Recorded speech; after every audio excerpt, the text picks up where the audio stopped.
Mexico is going to be your Clash Royale champion. Takes it. Sergio Ramos wins. Huge. And nothing to stop the Hog Rider. It's going to get swing on the tombstone. That's it. Nobody is the first ever CRL World Champions. And there you have it. The fire goes up. It's a golden this time. 293. Nothing is doing it. Team Liquid is going to be your CRL champion. Team Liquid is done in surgical goal. 117 HP remaining. EQ trying to make room. Team Queso completes the reverse sweep, and they are your 2020 Clash Royale League World Champions.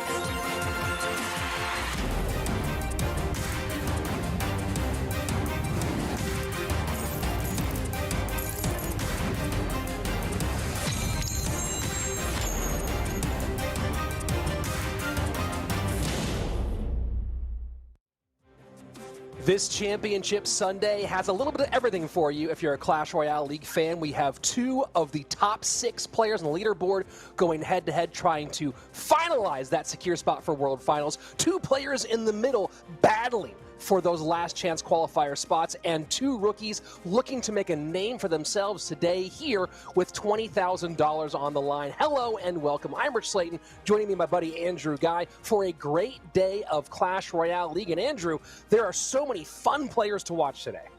Yeah, so many fun players and so many fun decks that we saw come out yesterday. Graveyard was the win condition of the day. It was played twice as much as the Goblin Drill, a shocker there. And a big thanks to that is, of course, our dual format. You guys all know it. You gotta love it at this point. It's saving you from Goblin Drill, but Graveyard is creeping on the horizon. Each player must bring 4 decks to the competition consisting of 32 unique cards. Each deck can only be played once.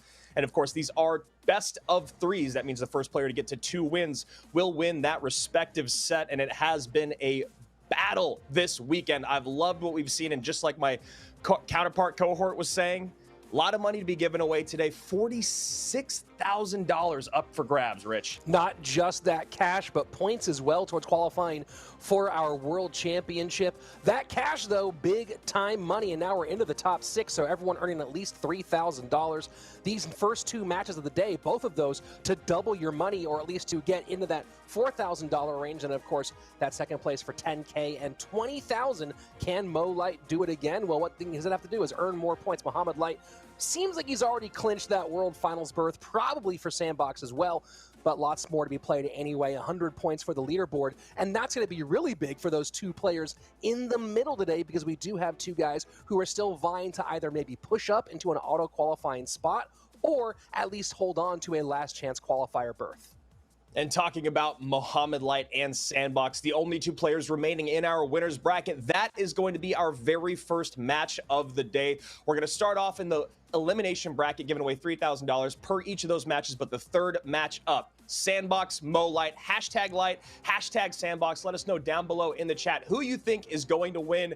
And I'm going to step in here, Rich. I'm going to go first because Muhammad Light has looked untouchable. No one has even made that guy blink, the Prince of Egypt, when he's playing a cycle deck, and he's always going to have one.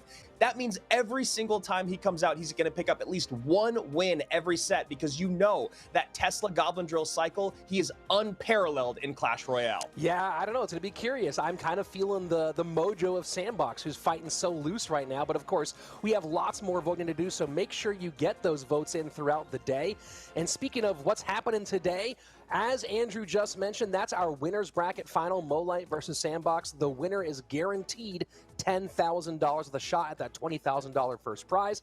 But on the bottom side of the bracket, the elimination side of the bracket, we have the young rookie Bruzani up against Vitor, who's trying to make some repeat performances of his past glory. Coco, the other young rookie here, up against Dark Angel, and we would love to see either one of those guys go through. Coco, a very talented log bait player, and we saw him play his ace deck yesterday to a very, very high level of success. So a lot of fun here today from top to bottom.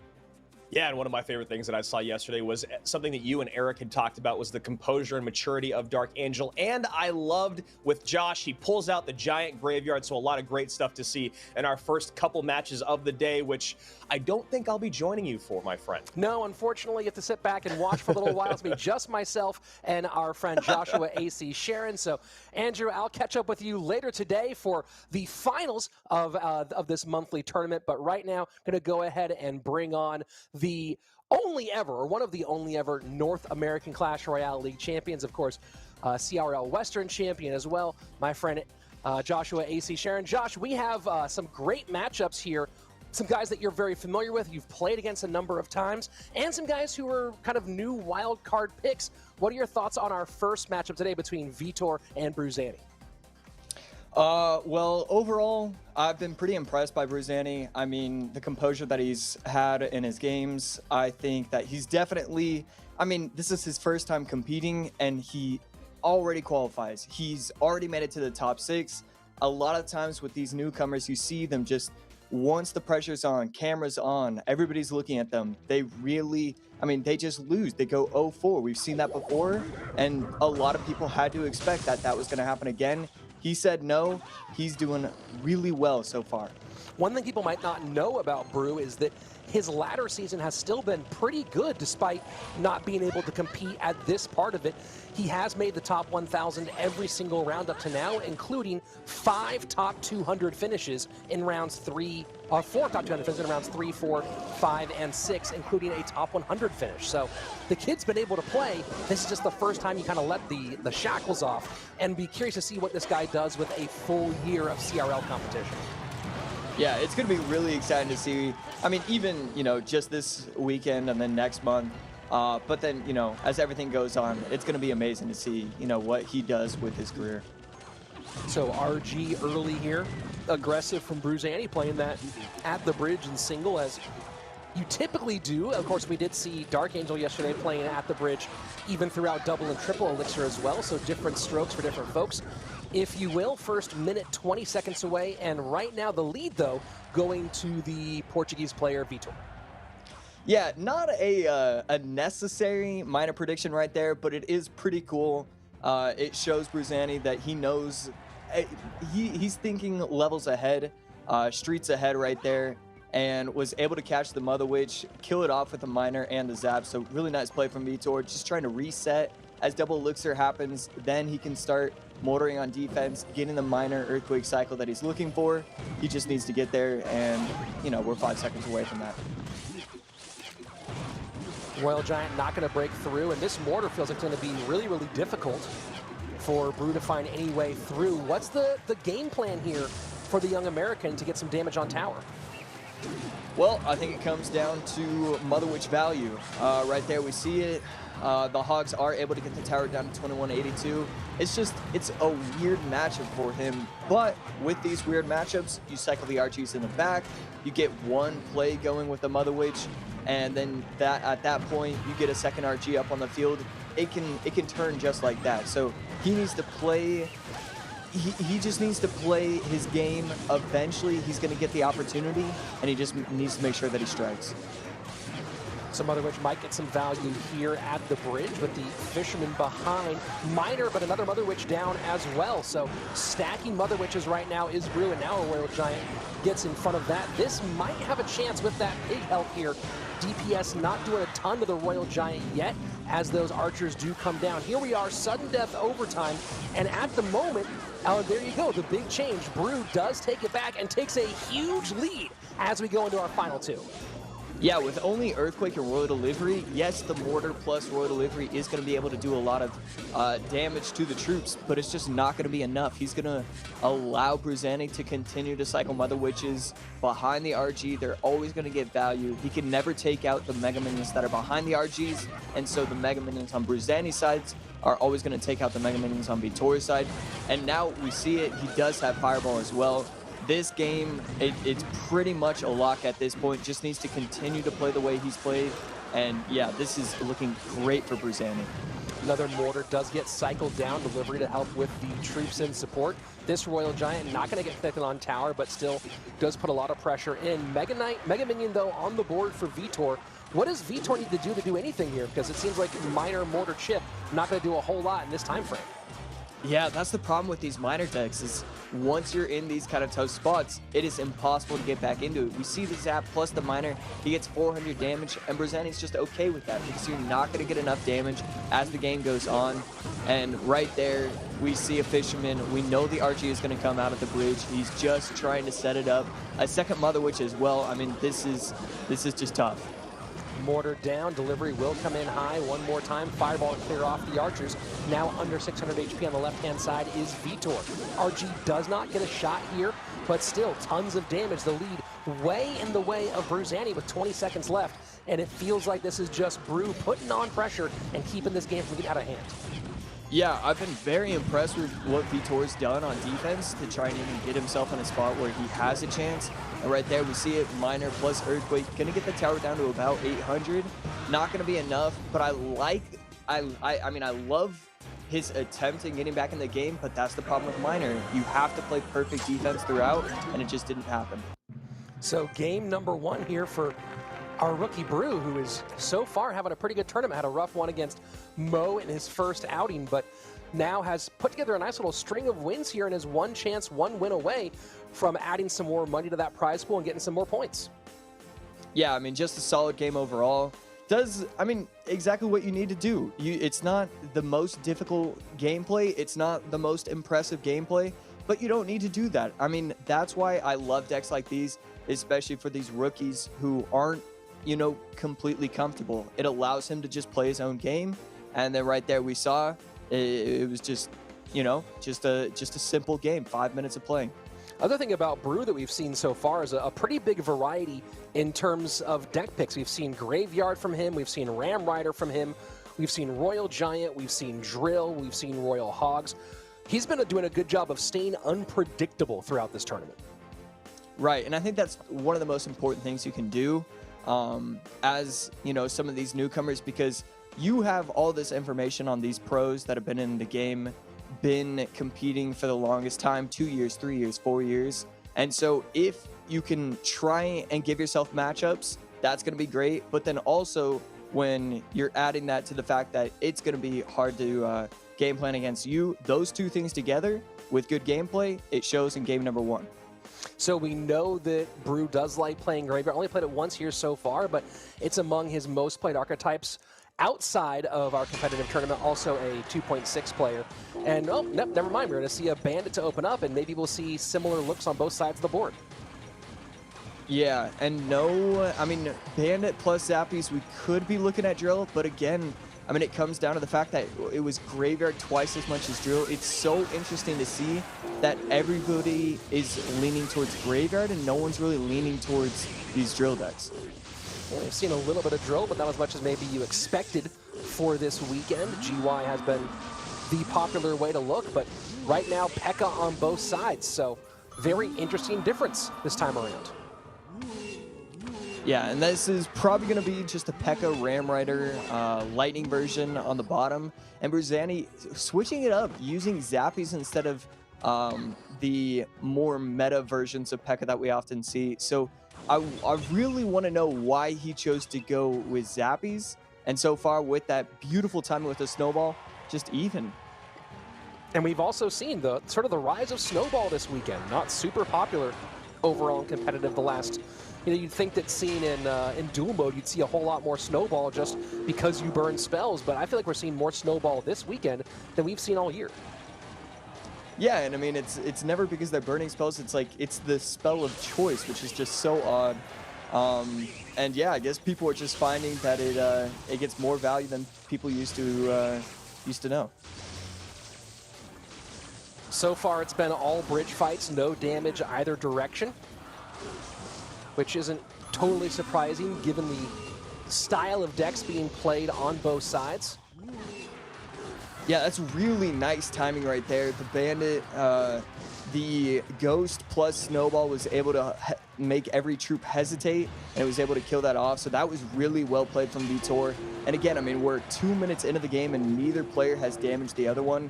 I want to say, as double elixir and triple elixir happens, the deck with the Zappies is going to have the clear matchup just because the lightning is never going to get the value you need. It just depends whether or not he stacks too much or he gives too much lightning value. As long as he doesn't make any mistakes, I'd feel confident if I'm Bruzani. And lightning from Vitor there at the bridge just to clean up some of that bridge fight, but P.E.K.K.A will be there in response, and Vitor goes opposite lane with this Ram Rider. Yeah, and you see the frustration in his face. He tries to go opposite lane, but I mean, that's the reason why I was so excited to see the Zappies when I'm looking at Bruzani's side, because you can't pressure opposite lane. Even if he doesn't have the Zappies in cycle, you know, he's going to have the E-Wiz. Even if he doesn't have the E-Wiz or Zappies, he's going to have a defensive Ram Rider. He has so many available options to him that it's just going to be so difficult for Vitor. And finally, now that we've hit sudden death, this is the first damage on both sides. One Zappy connection on the right-hand lane for Bruzani, and the lightning connection opposite side for Vitor. Ram Rider in, and now damage starting to flow. Brew putting a ton on this left-hand side.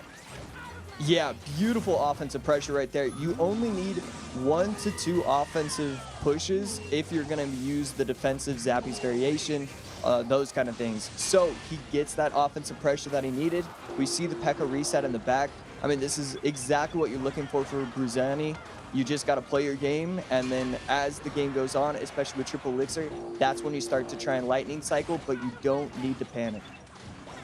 Ram Rider behind P.E.K.K.A on the left-hand lane. Baby Dragon to support the defensive P.E.K.K.A for Vitor, and Ram Rider now to slow things down as well.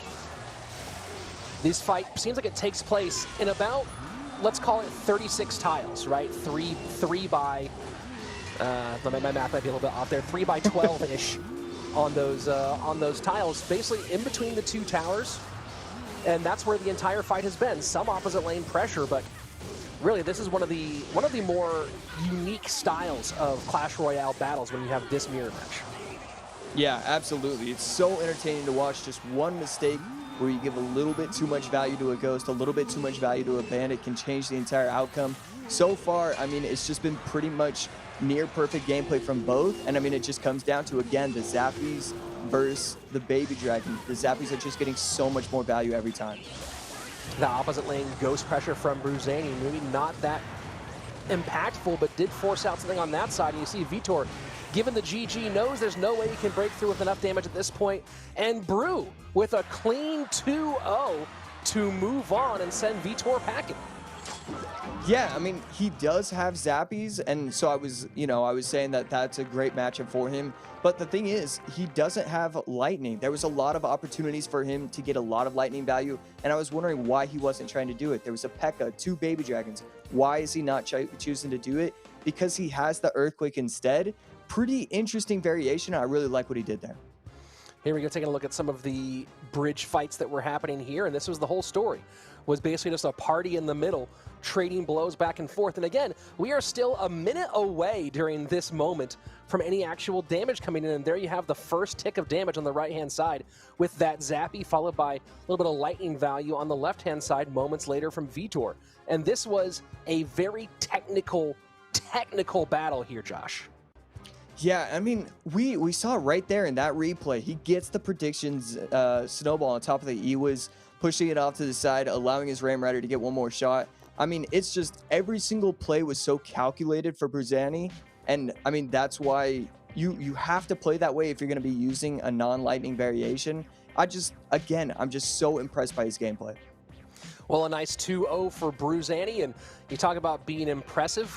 That's a debut where, yes, you fell to Mo, but maybe, just maybe, you'll get another shot at him at some point today. I'm sure he'd love to get that fight back. Right now, though, made the top 4 on this monthly final, guaranteed a minimum of $4,000. The question is, can the rookie keep on stacking up more of those as time goes on? Take a look at the decks here.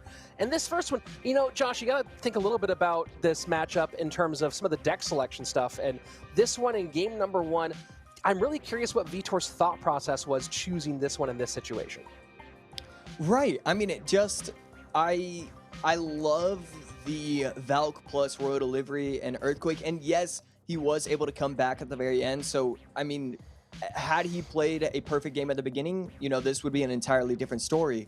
But I mean, it comes down to, why would you use Miner instead of Royal Hogs when the Royal Hogs Earthquake Mortar version is insanely popular, and for good reason. It matches up well against so many decks and would have had a fantastic matchup going against a non-Dark Prince, non-Goblin Cage deck. It just doesn't make sense to use Miner. On this other one, though, then we get into the Ram Rider variations in both directions, and just one little change here. Now, of course, obviously the Earthquake versus the Lightning, but that change of Zappies just clogged things up like crazy and made it so there was no room for that Ram Rider of Vitor to get into the second level. Yeah, so many bridge battles won just because of the Zappies plus Ewiz. You place the Zappies on the left, you place the Ewiz on the right, you don't give a lot of lightning value, and everything is stopping when the troops meet each other at the bridge. I mean, just so much value with those 4 Elixir cards. Yeah, a lot of value indeed, but even more talking about value, points, and money accumulated for Brew.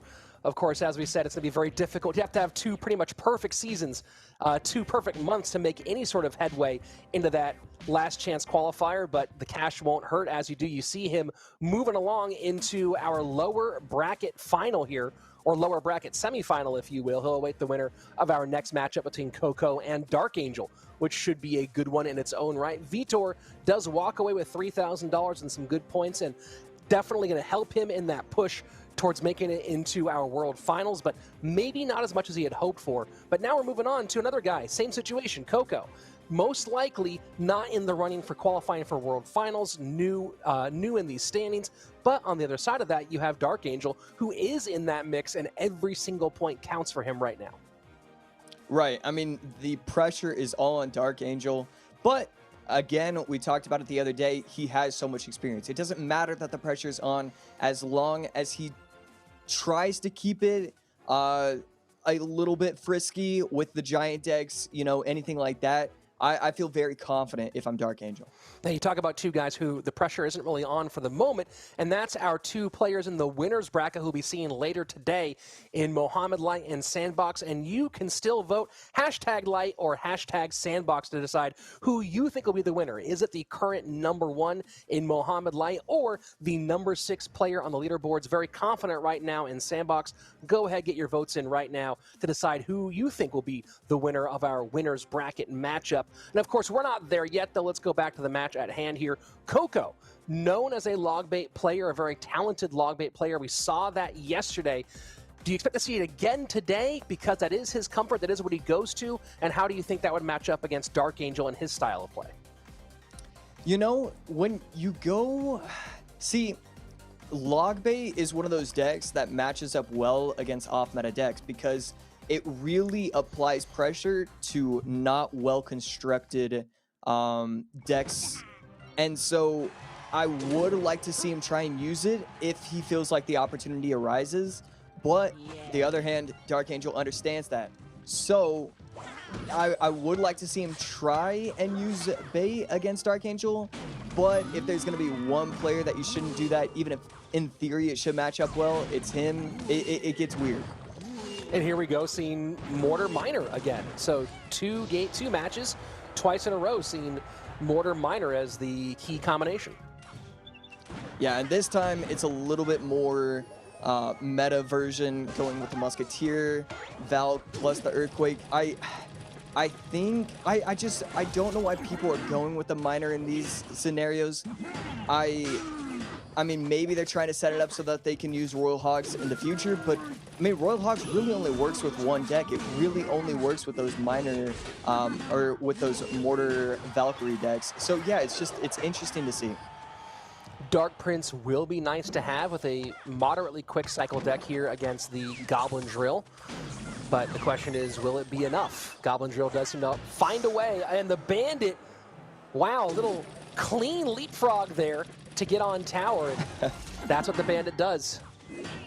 Yeah, I mean, that's 500 damage that you should never be giving up just because if you play that E-Spirit correctly, I mean, you don't give up that damage, and it comes down to a little bit of a, you know, just a huge mistake, mental error from Coco, but then also the Tesla at the bridge did make him panic, and so even though it shouldn't have happened, it's still a good play from Dark to place that Tesla at the bridge and then allow it to still get more value.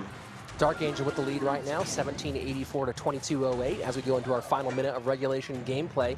the Spaniard does have the lead, and you know, going with one of the, we were talking earlier today about this, Josh, before broadcast, about the myriad of variations where it seems like Goblin Drill has its own meta with the number of different variations in play.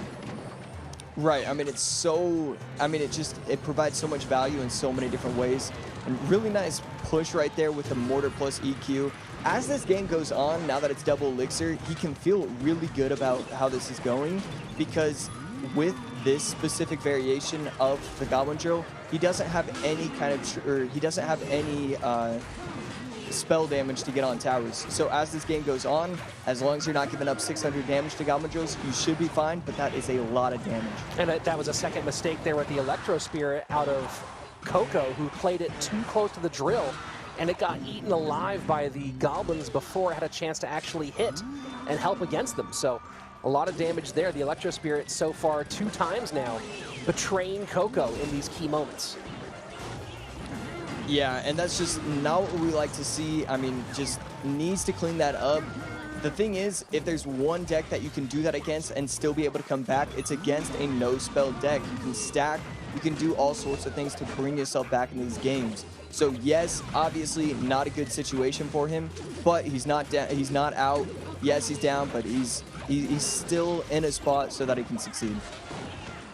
And now Dark Prince is being able to be used on the Goblin Drill. Has been forced to play it high a couple of times for Coco, and gonna go ahead and ignore this Princess for the moment as he fights the fight in the right-hand side. Musketeer does go down to pick her off. As we go into the final minute, triple elixir on its way. A little over 500 HP damage right now for Dark Angel. Oh, and that's a beautiful lock for him. Only 350 HP separating the 2 players right now, and as these Earthquake cycles happen, it's going to be easier and easier for him to bring it back. Just needs to play stellar defense. I think even with all these mistakes that we've seen from Coco, he has the advantage right now. Maybe we see some defensive mortars, maybe we still see the offensive mortars. He wants to apply that pressure. Miner going to the healthy Princess right now as the second Princess at the bridge does go down, 10:04 to 9:55. And this Electro Spirit does help for a half second, but the timing here, just so much expenditure being forced out on defense against these drills. Left lane down to 600 HP. E-Spirit gonna come down, but that's gonna be a Princess lock right there. Gonna get the tower down even more, and almost a second shot. 445, 433. E-Spirit does pull the Bandit correctly this time. Miner in on the top right-hand side, Drill on the bottom left-hand side. Can the Drill get more damage? No, it cannot. Coco wins this one by a hair. Comes back 63 HP. Dark Angel put all the pressure he could think of in both lanes. Coco able to clutch up in the final moments. 63 HP, 197 HP. I mean, Dark Angel did everything he could. Applied pressure, didn't give too much Earthquake value. Allowed the Dark Goblins to be targeted by the mortars that were only 1 HP worth of health on top of the Dark Goblins. I mean, everything that he could possibly do, he did, and it just wasn't enough. And this is a big blow for Dark Angel, because we've talked about it before. It feels like you have to win your drill game in these matchups, and that was not the case here. And you see part of that big damage, the Bandit again gets away twice. Bandits escape and get huge damage on tower, but Coco able to survive nonetheless. Yeah, I mean, just such a wild game overall. Skelly's not going to be able to do it. I mean, oh man, I would be so upset if I'm Dark Angel. I just do not have the mental fortitude to lose the games in that way. But Dark Angel is much better than me at that. And so hopefully we see a brilliant comeback in game number 2. We'll see what kind of recovery he can make after falling there. Yeah, you saw the Skeletons come down a half step late, and instead it's Coco coming out on top. So Coco able to survive here even with the mortar miner choice, and the miner was able, that's the benefit though, is you can make sure that miner gets pretty much right to tower as opposed to the pigs, which don't necessarily go right directly to the tower in the same way. So Coco able to go ahead and get a big game 1 win. So you're Dark Angel in this situation. Game 1, you went with drill, you went with a no spell drill deck. What do you bring out in game number 2 here? I don't know. So you have mortar out of the way, so you don't have to worry about Royal Hogs. You don't have to worry about that offensive pressure. I really don't know what you're thinking. Maybe you go not necessarily the giant graveyard, but I think you have to go kind of off meta. I wouldn't mind seeing Golem, but I know you're gonna crucify me for that. And so I don't know, it gets weird. Well, feeling like it could be shades of RG here with the Fisherman early. We'll see. Mother Witch up against the Flying Machine. And Dark Angel so doing everything to protect that. Definitely looks like RG from Dark Angel. Still not exactly sure. I mean, we could see. There's no way that it's recruits Royal Hogs, but it definitely could be. I haven't seen that deck in like 3 or 4 months. Well, Coco made sort of a pretty big expression of emotion there. Did not like something he saw. Maybe it was having to spend the fireball in that moment, knowing he'd be behind on Elixir, but for some reason, Coco certainly not happy about something. Yeah, I mean, giving up 600 damage, definitely not going to be great. And then so far, it looks like it could be a fireball variation for Dark. And there we go. We do see the recruits. So interesting for Coco to bring that out right now with game 2, everything on the line. And the log, nice log from Dark Angel to save the Mother Witch on the left-hand side, keep her in the game. That is a one-shot Mother Witch that, using the log and Princess Tower combination, he kept in the mix, and now Dark Angel adding to his lead here in game 2. Yeah, great pressure right here, though, with the Royal Hogs splitting between everything. Ooh, Fly Machine is going to be able to lock, and that will get the tower down to under 1,400 HP. We see it chipping away, getting it down to under 1,300 HP as well. Great reset from Coco. Yes, gives up 600 damage at the beginning, but it's not going to matter. As soon as double elixir hits, that's when he's going to be applying pressure, and we see it right here. Great recognition there that he's not up against a building in that split lane. Just kind of stuck Dark Angel in no man's land there in the middle. So as we go into the final 30, what looked like a game that was all Dark Angel for the first 2 minutes suddenly has flipped, and now it's Coco with the lead in both lanes. Yeah, and I would be feeling great if I'm Coco, but a huge mistake does miss the fireball on top of the Mother Witch, and we see it right there, getting a ton of value because of it, but late lightning from Dark Angel, not going to be running fireball, going to be running lightning, and that's going to allow Coco to defend easily. Zappies plus Tesla plus recruits, that is going to be insanely difficult to get through if you only have RG lightning. And you know he really would wish that he got the lightning on that Flying Machine as well there, so had to spend the Fisherman to pick up the Flying Machine damage. Going to be very curious to see how many of those lightnings we actually see during this game. Yeah, and right there, I was wondering if we were going to see it. He goes with the Dark Prince in the back. What does that mean? You can go all out aggressive, and right there, 800 damage just by going Royal Hogs at the bridge plus Fireball. So much damage to be given up. You just cannot cycle Dark Prince if you do not have a building. Dark Angel trying to hold on here in the final 90 seconds, but really has no true answer to these pigs. Has to over-defend on this left-hand side to prevent significant damage, but going to eat it on the right-hand side as well. And just like that, down to 378. Tons in, and this Flying Machine proving to be a menace. We saw Dark Angel handle it well early on, but has not had the same success as we've gotten later. Does not go for the same move here against that Barb Barrel. Instead, Dark Prince takes care of business. Final minute, triple elixir, and Coco has Dark Angel on the ropes. Yeah, I mean, again, we see it, Dark Prince in the back. What does that mean? You go all in with the Royal Hogs. Going to be impossible to stop. Forces out the defensive lightning. As soon as you see that, you know it's over. So the two rookies both coming out with 2 O's to start out our morning. Huge day for both Bruzani and for Coco, taking out 2 veterans who really need these points in this battle towards World Finals, and both of them taking one step closer to a potential shot at one of our 2 leaders. Yeah, and wow, I just cannot believe he was willing to bring out Royal Hogs recruits.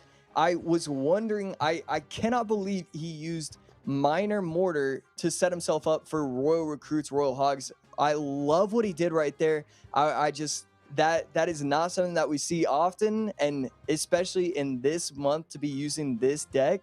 I love what I saw. Well, worked out very well for him. On the other side of it, Dark Angel, who comes into the weekend ranked 33rd with 397 points.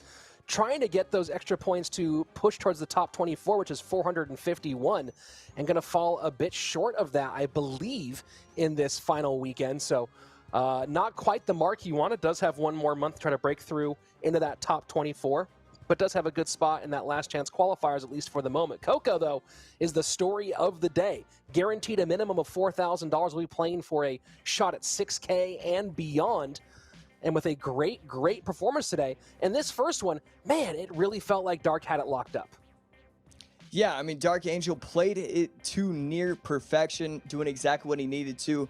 I mean, and not only was he playing well, but Coco was making mistake after mistake. You said it. E-Spirit early wasn't getting the right, didn't place it correctly on top of the drill. We saw the E-Spirit on top of the Bandit, another mistake. But it didn't matter. He still was able to get the damage with the miners, the mortars, the earthquakes. He was able to come back, and then game number 2, we saw it set himself up beautifully for the Royal Hogs in game number 2. I cannot believe that he set himself up that way. And then, you know, you have Zappies, you're going against Lightning. That's pretty much it. GG, well played. Good selections here by Coco. A little outside of center, but still works out very nicely against Dark Angel. Dark and Vitor both take a seat after our first 2 matches. They both walk away with $3,000 and some more points towards that World Finals. Both of them in the current top 56 in that placement to make it towards the last chance qualifier, but every point does matter right now. Coco and Bruzani, we will see that match later today, but it won't be you and I, Josh. It will be our counterparts. So they will be in the top 4, awaiting one of those 2 will move on and face the loser of Mohamed Light versus Sandbox, which is our next matchup. And before you and I go, it's such a hard matchup to pick. Mo is so great. He's been the best player of 2021. But as we've talked about, Sandbox is playing loose. Before we toss over to our counterparts, what are your thoughts on this matchup? Yeah, I mean, first of all, excited. I mean, I can't wait to see what happens in it. I've been so impressed with Sandbox, and I mean, nothing needs to be said about Mohamed Light. I mean, this is his time. Goblin Drill, switching it up, going Ram Rider. We've seen him use anything that he wants with the exact same amount of success every single time. So obviously you have to feel good if you're Mohamed Light.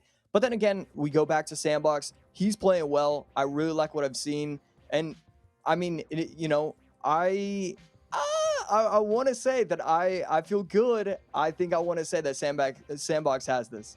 Well, that was my pick earlier on. Andrew on the other side of it, so I guess we'll find out what Eric thinks in a moment. That's it for you and me for now. Thanks a lot, Josh. We're going to toss this one on over to Andrew and Eric Benamu, who are waiting to take us over for our winners bracket final. That's right, winners bracket match 11, baby. Eric, I know you're excited. How you feeling? Rookie's on a romp right now. What's going on? Yeah, if there was a rookie in this winners final, I'd pick him at this point. Unfortunately for us, it's not that easy. I got my championship whites on. I'm ready to go. I am super hyped up for this match. And Josh feeling really confident in Sandbox.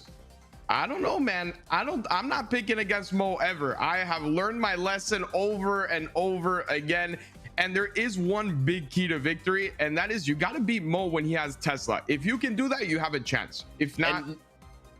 Yeah, not many people have been able to beat Mo with Tesla in that quick cycle. So it sounds like both of us are going with Mohamed Light. I'm very curious to see what you guys, the audience, have said, obviously using the hashtags Light and hashtag Sandbox.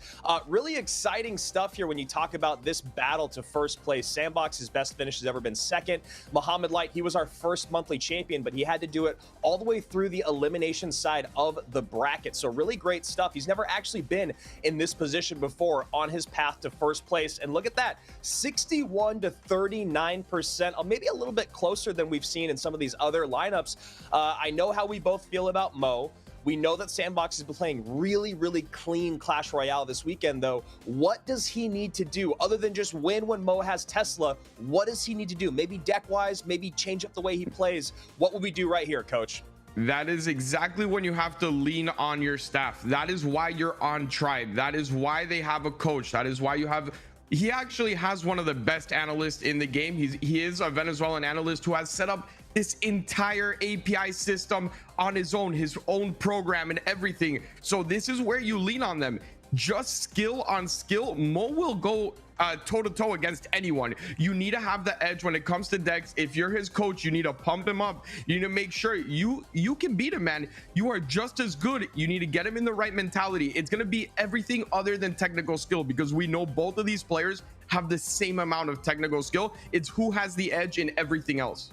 And so far this year, it has been Mohamed Light with almost $40,000 on the year in his earnings in CRL. Sandbox at 16K, not a bad place to be. 6th place on the leaderboard coming into this weekend, but already with 4th place being the worst position he can finish in. Not a bad spot for this young man who will easily make his way to World Finals.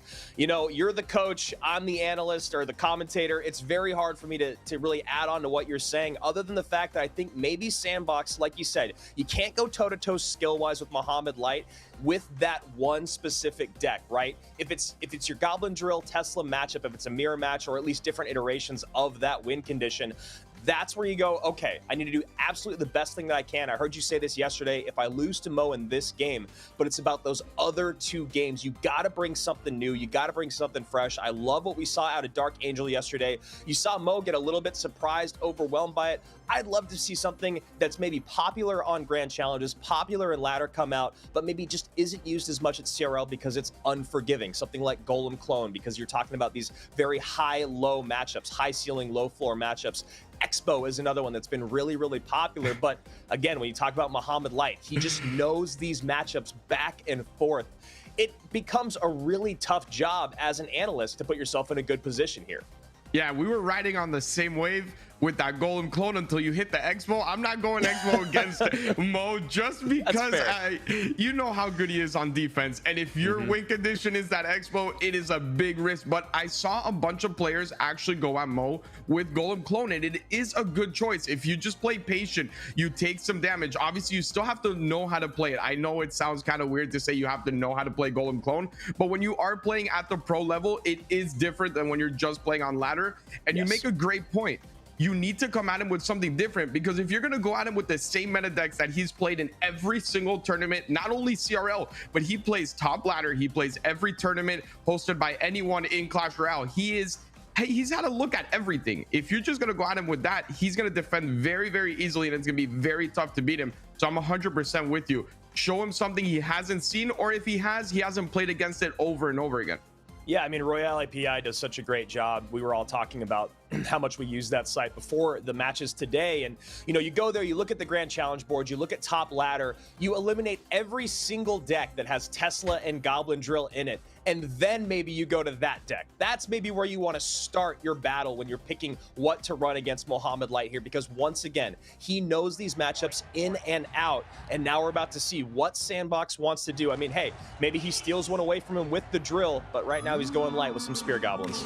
Yeah, and it does seem like once you see that ghost, it's usually either the P.E.K.K.A or that deck that we just saw Dark Angel lose with, right? That drill deck. I'm not the biggest fan of it, just because you don't have a big spell, and it does get very tricky. Dark Angel did play better in that matchup, but the fact that he just couldn't get to tower at the end was the reason he lost. And playing against pros with no big spell is a very risky thing. He does have Fisherman as well for this Hog Rider. Unfortunately for him, it seems like his cycle was a bit off to start off. Yeah, and look at that. Cannon Cart connects. Fisherman pulls it in. Hog goes on through. Fisherman out of cycle. And you look at Mohamed Light with the, you know, he looks up at the screen, a bit of a smile. He goes, all right, man, there it is. So I guess game one, you came out with something different. We haven't seen Hog Mortar very much this year at all. We're starting to see it more and more in competitive play, at least online. And I love to see it here at CRL with that Earthquake cycle. Yeah. We have Sandbox in a massive lead. Yeah, and as soon as I saw that Fisherman, and obviously the Ghost Fisherman does allow a little bit more pressure onto that mortar, because you can play the Fisherman up high and try pull, and then use the Ghost to get onto the mortar, get some extra damage. But overall, look how much DPS is on Sandbox's deck. It is going to be so tough for him. He has Cannon Cart, he has Mortar, he has Musketeer, and then he could just tank that Fisherman with the Valk for the whole time and make sure that none of his other troops are going to get pulled from that. And there you go, Mohamed Light rocking the Hunter twice now this weekend, being the only player to really see the utility, at least in the Hunter in the current meta. Royal Ghost going to get on tower. Mohamed Light striking back right now, below 1,000 in the bottom left, but making that gap a little more narrow in the top right is that Royal Ghost plus Mother Witch combo. That was so heads up from him on the elixir read, on the cycle read as well. He knew that he couldn't use his Spirit Goblins because he could just play his Mother Witch and then it would add more Hoggies. So that really only left him a cannon card. And if you do play that cannon card directly onto that Ghost, it is going to go down. You're still going to take damage. And even though he is probably going to take this left-hand side tower no matter what, Mo, I never expected to get this close to taking the right-hand side tower. So this is a lot closer than it should be, in my opinion. Yeah, 334 remains. You saw Mo spend 5 elixir on that last hog push, but now we see this Royal Giant coming in hot and heavy. Going to get a few shots on that tower. Cannon card still on the wheels. Mortar gone away, and that Musketeer has to come down to add a little bit more DPS. Mohamed Light really making Sandbox work for this one, and Sandbox having a very difficult time breaking through. Royal Ghost going to go on the tower. That Royal Ghost, which we really saw this deck introduced by Ruben, not this one specifically, but the combo of that Ghost with RG, it is incredible the pressure that it adds. And at this point, what I really like from Mo is also he's not giving up any damage on that left-hand side. You're gonna have to spell cycle me. Beautiful fireball if this could get onto tower, but the Valk is just too tanky. And there you go, nothing to catch that hog. You see him look away, doesn't have the elixir to put the fisherman down, and Sandbox doing exactly what he needed to do. Come out striking early, hard, something a little bit different than Mo was expecting, and those fishermen's just not where Mohamed Light needed him for most of that game. Obviously, the opening went really off the rails, but that'll happen sometimes with starting hand. Later in the game, though, that fisherman not where he needed for the hog, and continually pulling that cannon cart in to the opposing Princess Tower. It seems like Mo had that fisherman out of cycle the whole game, and he's usually really good at fixing his cycle, but he wasn't just able to get it the way that he wanted. Every time the hog came through, it would get at least one hit. He would spend the Hunter on the side that he didn't really want to, because as you can see there, the Hunter's on the left, but it doesn't really impact Sandbox. So that just allows for more elixir buildup and then allows for better pushes out of him. And that Valk is honestly MVP to save him at the end of that game, because that fireball was beautiful out of Mo. I was just going to say the same thing. Sandbox ready with that Valkyrie, ready for the fireball to come down, take the cannon cart and Muskie off the board. Great heads up defense there from Sandbox. That would have been it. That would have been the entire game right there. Royal Ghost gets on tower. Mohamed Light pulls off the upset, the turnaround victory. But we are going to game 2. Mohamed Light and Sandbox obviously still in the winner's side of the bracket. So if they do, either one of them, obviously one of them is going to lose. They're going to go down to the elimination side and then playing up against the winner of that rookie battle. So right now, Mohamed Light, I feel like he's going to go back to what's been working very well. And I don't think he relies on Ram Rider as his win condition go-to in game 2. I think it's drill time. I think it's Tesla time. But on the other side, what I really want to see out of Sandbox is I expect the Dark Prince here. There is no reason why a Dark Prince should not be played here, knowing Mo Light's deck type, I guess deck archetype, his preference, his comfort. We do see a Dark Prince out of Mo, and I want to see him save the Fire Spirit. The Fire Spirit is actually really good for Mo's archetypes in general. The decks that he likes to play, don't use them both at one time is very important, because even though it doesn't defend a drill specifically, once it does pop, that one elixir Fire Spirit will take care of it very easily. Zappies we saw a handful of times yesterday. We've already seen it twice, or them twice so far today. And very strong in consideration of control. And also, when you talk about where to get your spell value in, or your opponent's spell value, those Zappies get more and more value because of this dual format. And we're seeing the recruits again. So maybe recruits on their way back in. And I think, again, this has to do with spell value and spell power. You see Mohamed Light kind of just chuckle to himself. I don't know if he's going to have a good way to take these off the board. Yeah, he's not happy. That is not a happy chuckle by all means, and that E-Wiz is way too far out as well, but the Peg is going to move out of range just in time there. It does force out the arrows, which is, I guess, good if you are Mo in a bad situation. You got to look for any good that you can, and that is 3 elixir more that he no longer has to defend this push. But it's going to be tough. Those Zappies, we saw what happened when they went up against the Ram Rider early on, with Bruzani making an insane deck choice there. It worked out very well for him. So even though it does connect here, I don't expect it to connect much more. Yeah, Zappies could not get on top of the Ram Rider there. Ram Rider gets on top of tower as she does. You see Mohamed Light not super impressed with the fact that it did happen. I think because of exactly what you're talking about, Eric. He knows that while he did get connection here early on, it's going to be tough as this game continues. And a bit surprised that Mo did decide to go back to P.E.K.K.A. Ram Rider as opposed to rocking some Tesla Drill, but maybe he knows that if he can get game 2 in the bag, then he can take it home with that in game number 3. But he's got to get there first, and Sandbox not making it easy with Royal Recruits, Drill, and Balloon. What a interesting deck. Yeah, this is about as interesting as it gets. And like Rich said, we were talking about it earlier, it seems like Drill has a meta of its own that's evolving. I never thought we'd get to this meta, Drill Balloon. All right, I've seen some weird stuff on ladder, but this is definitely, he was looking for this. There is no doubt he was looking for something along the lines that would not be able to defend a full Loon push, and I think he got it, because even though he does have this E-Wiz, there is poison on the board. You could get the poison arrows to get rid of that a lot quicker, and if he could just get the right Loon push, he'll end up winning. Ram Rider connects once again. Mohamed Light is in the lead, but an ocean of red coming down the right-hand side. Dark Prince going to help clean a lot of that up with the Magic Archer placed offset to the left. Poison does come down to add a little bit more damage and even up the towers here, but Mohamed Light in a pretty good position, at least right now with 1:40 remaining.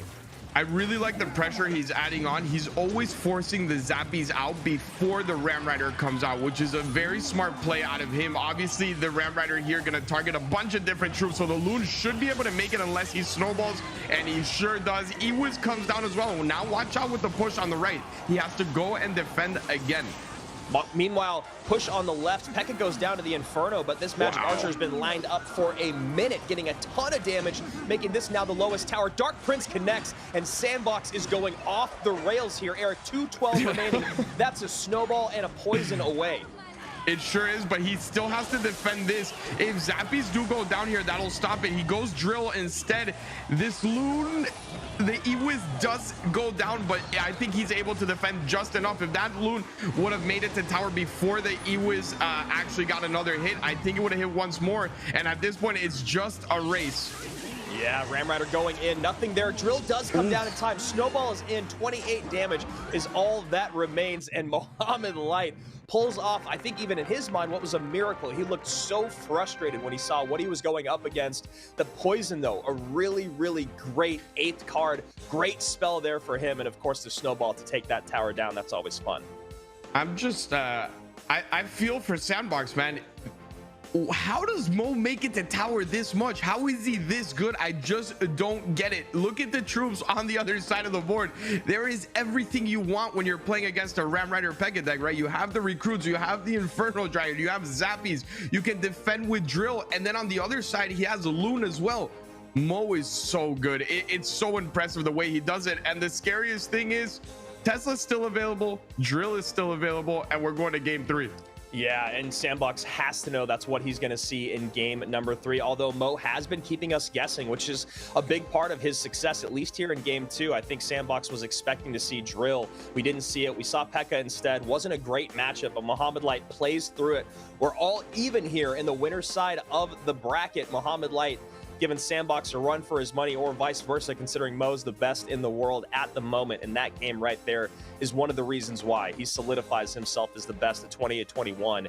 And here we go. Game number 3. Mohamed Light has Tesla. He has Goblin Drill.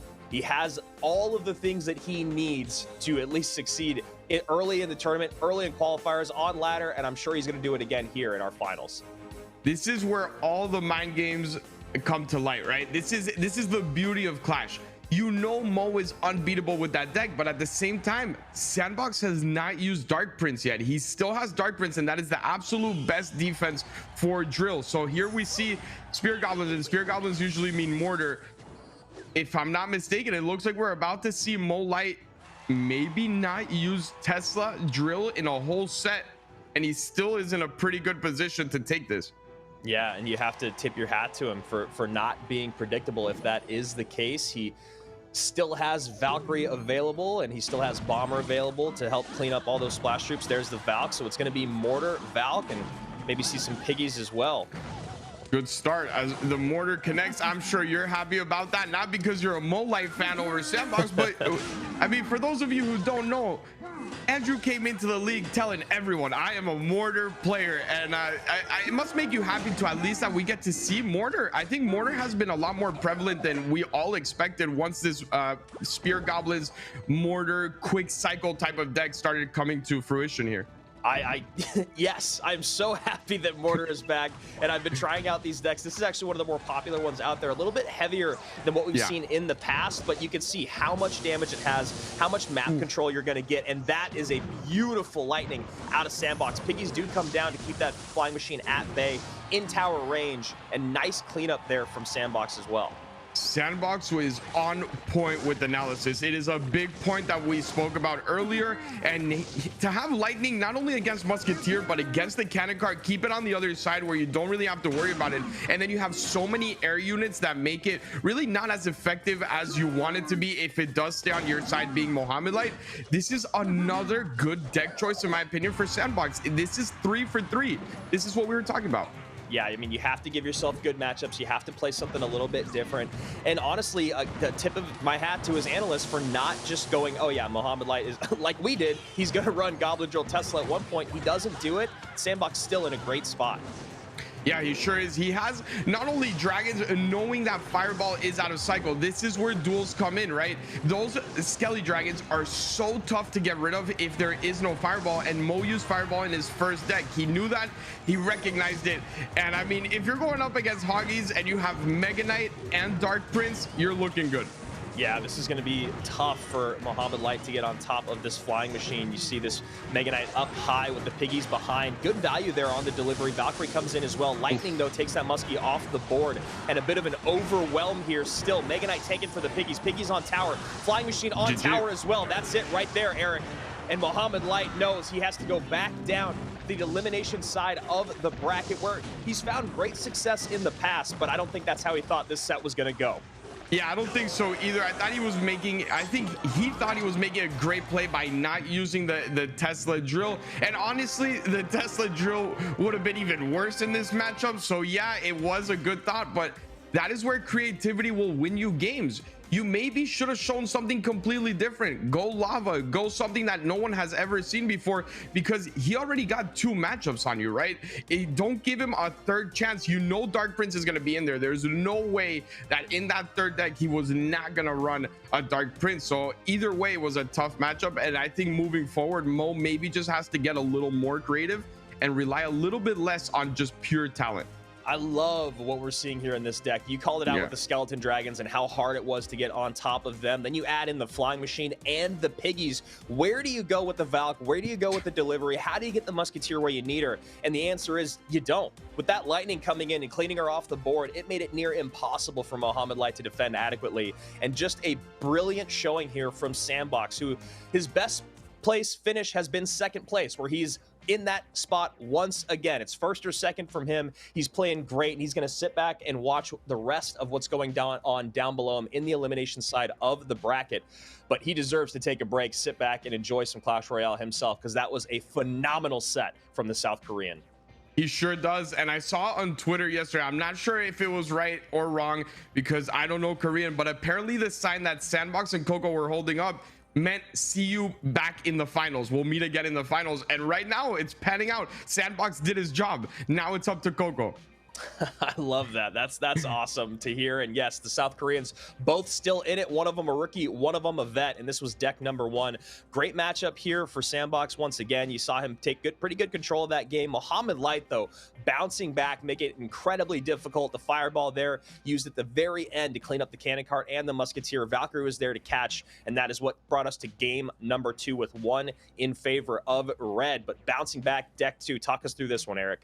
I still don't see how he won won this. When we look at matchups and I tell you which deck do you want, everyone's picking Sandbox here. I don't know what Mo did. Obviously, it was getting those Zappies out of cycle were the main difference in what you expect in this matchup, because if those Zappies are always in cycle, that Ram Rider is never going to connect. You got the road recruits for the Pekka, and like I said, 3 out of 3 matchups here for Sandbox, and that is what you have to do against Molite.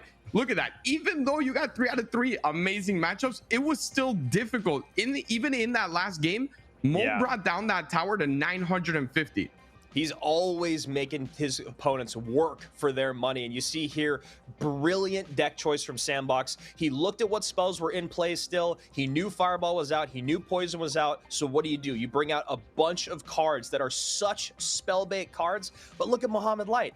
All he has is Earthquake and Royal Delivery. That is not going to be enough to clear these units off the board. He did have the DPS to help with that Mega Knight, but he just didn't have the targeted DPS to take off all those utility units. So Mohamed Light going to go down to the elimination side of the bracket. Sandbox going to hang out there at the top and wait for these next couple of matches. But for now, we are going to go to the rookie romp, the battle between Bruzani and Coco.